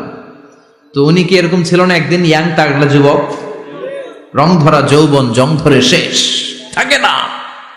আসফালা সাফিলিন এর দুইটা তাফসীর, একটা হচ্ছে ইলা আরযালিল উমর, সব সময় মানুষ যুবক থাকে না, একটা সময় তারে বৃদ্ধ বানিয়ে দেয় কে? আবার আল্লাহ বুঝালেন মানুষ ভালো হলে অনেক ভালো হয়, খারাপ হলে অনেক খারাপ। মানুষ ভালো হলে ফেরেশতার চেয়ে ভালো, মানুষ খারাপ হলে পশুর চেয়েও খারাপ। কথা বলেন ঠিক কিনা? এক পশু আরেক পশুরে মারে না, এক পশু আরেক পশুরে হত্যা করে না, কিন্তু মানুষ মানুষের মারে কি মারে না? A lion never kills a lion, a dog never kills a dog, an elephant never kills an elephant. একটা হাতি একটা হাতিরে মারে না, কুকুর কুকুরে মারে না, কিন্তু মানুষ মানুষকে মারে কিনা? এজন্য আল্লাহ বললেন লাকাদ খালাকনাল ইনসানা ফি আহসানি তাকওয়িম সুম্মা রাদাদনাহু আসফালা সাফিলিন ইল্লাল্লাযীনা আমানু ওয়া আমিলুস সালিহাতি ফালাহুম আজরুন গায়রু মামনুন। দুই শ্রেণীর মানুষের এই বিপদ নাই, যারা ঈমান এনেছে, সৎ কর্ম করেছে। কার কথা? তবে ঈমানটা হতে হবে নির্ভেজাল। ওই ঈমানে শিরকের কোনো ছিটেফোঁটা থাকতে পারবে? তাহলে ওই ঈমান আপনারে মুক্তি দিবে। চিল্লায় বলেন ঠিক কিনা? ওয়া আমিলুস সালিহাত, নেক কাজ করে, সৎ কাজ করে, ফালাহুম আজরুন গায়রু মামনুন, তাদের জন্য এমন প্রতিদান আছে যেটা শেষ হবে না। আমাদের জন্য সবচেয়ে বড় প্রতিদান হচ্ছে জান্নাত। মুমিনের জন্য সবচেয়ে বড় পাওয়া হচ্ছে জান্নাত। চিৎকার করে বলতে হবে সবচেয়ে বড় প্রতিদান কি? মালিক তুমি জান্নাতে, তোমার পাশে আমায় একটি ঘর বানিয়ে দিও, একটি ঘর বানিয়ে দিও সে বিভীষিকাময় মহাদিনে, তোমার প্রতিবেশী করে নিও। মালিক তুমি জান্নাতে, তোমার পাশে আমায় একটি ঘর বানিয়ে দিও। পড়েন আমিন, চিল্লায় পড়েন আমিন। তার মানে যারা ঈমান আনবে, নেক কাজ করবে, তাদের হারাবার কিছু নাই। চিল্লায় কোন ঠিক কিনা? আমাদের হারানোর কিছু আছে?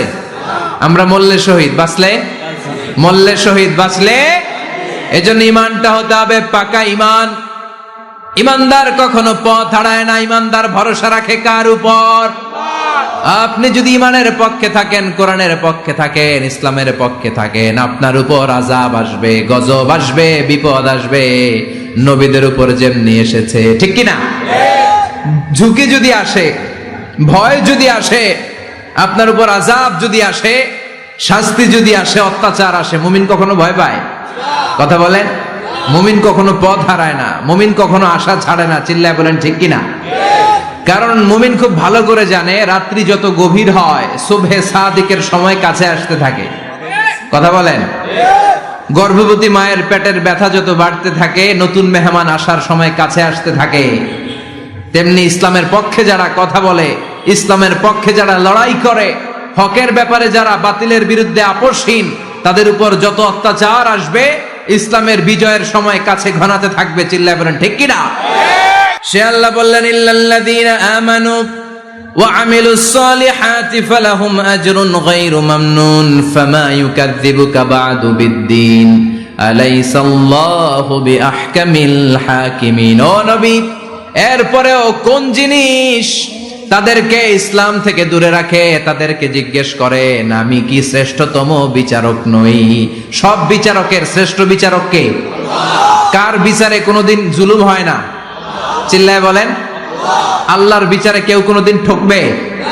তিনি সবচেয়ে শ্রেষ্ঠতম বিচারক। বিষ্ণু বললেন সূরাতুত তিন তেলাওয়াত করতে করতে কেউ যখন এই অষ্টম আয়াতে চলে আসে, সেজন্য বলে বালা ওয়া আনা আলা যালিকা মিনাশ শাহিদিন। আল্লাহ, আমি সাক্ষ্য দিচ্ছি আপনি শ্রেষ্ঠ বিচারক। আপনার চাইতে শ্রেষ্ঠ বিচারক হতে পারে না। দুনিয়াতে যে বিচারগুলো পান নাই, আপনি কি মনে করছেন আখিরাতে এই বিচার হবে না? কথা বলেন। আপনার উপর জুলুম করা হয়েছে, আপনাকে নির্যাতন করা হয়েছে, এগুলোর বিচার করবে কে? আপনার জমি মেরে খেয়ে দিয়েছে, আপনার সম্মান নষ্ট করেছে, বিচার করবে কে? যত অন্যায় বিচার পৃথিবীতে হয়েছে এগুলোর নতুন করে বিচার হবে। সেই বিচারকের সবচেয়ে বড় বিচারকের ভূমিকা পালন করবে আমাদের আল্লাহ। আহকামুল হাকিমিন। আল্লাহ put a question to the audience, to the মুমিনিন। মুমিনদের কাছে আল্লাহ একটা প্রশ্ন রেখে এই সূরাটা শেষ করেছেন। আলাইসাল্লাহু বি আহকামিল হাকিমিন। আমি কি শ্রেষ্ঠতম বিচারক নই? এজন্য আমাদের ভরসা সব সময় একজনের উপর, তিনি কে? আল্লাহ। আর মুমিন কখনো আশা হারায় না। মুমিন তাওয়াক্কুল করে কার উপর? আল্লাহ। ভরসা রাখে কার উপর? আল্লাহ। বিপদে আপদে সকালে বিকালে সর্বাবস্থায় ফরিয়াদ করে একজনের কাছে, তিনি কে? আল্লাহ। আল্লাহ আমাদের সবাইকে কথাগুলো বুঝার আমল করার তৌফিক দান করুক। আমরা পড়ি আমিন। আরো জোরে পড়েন আমিন।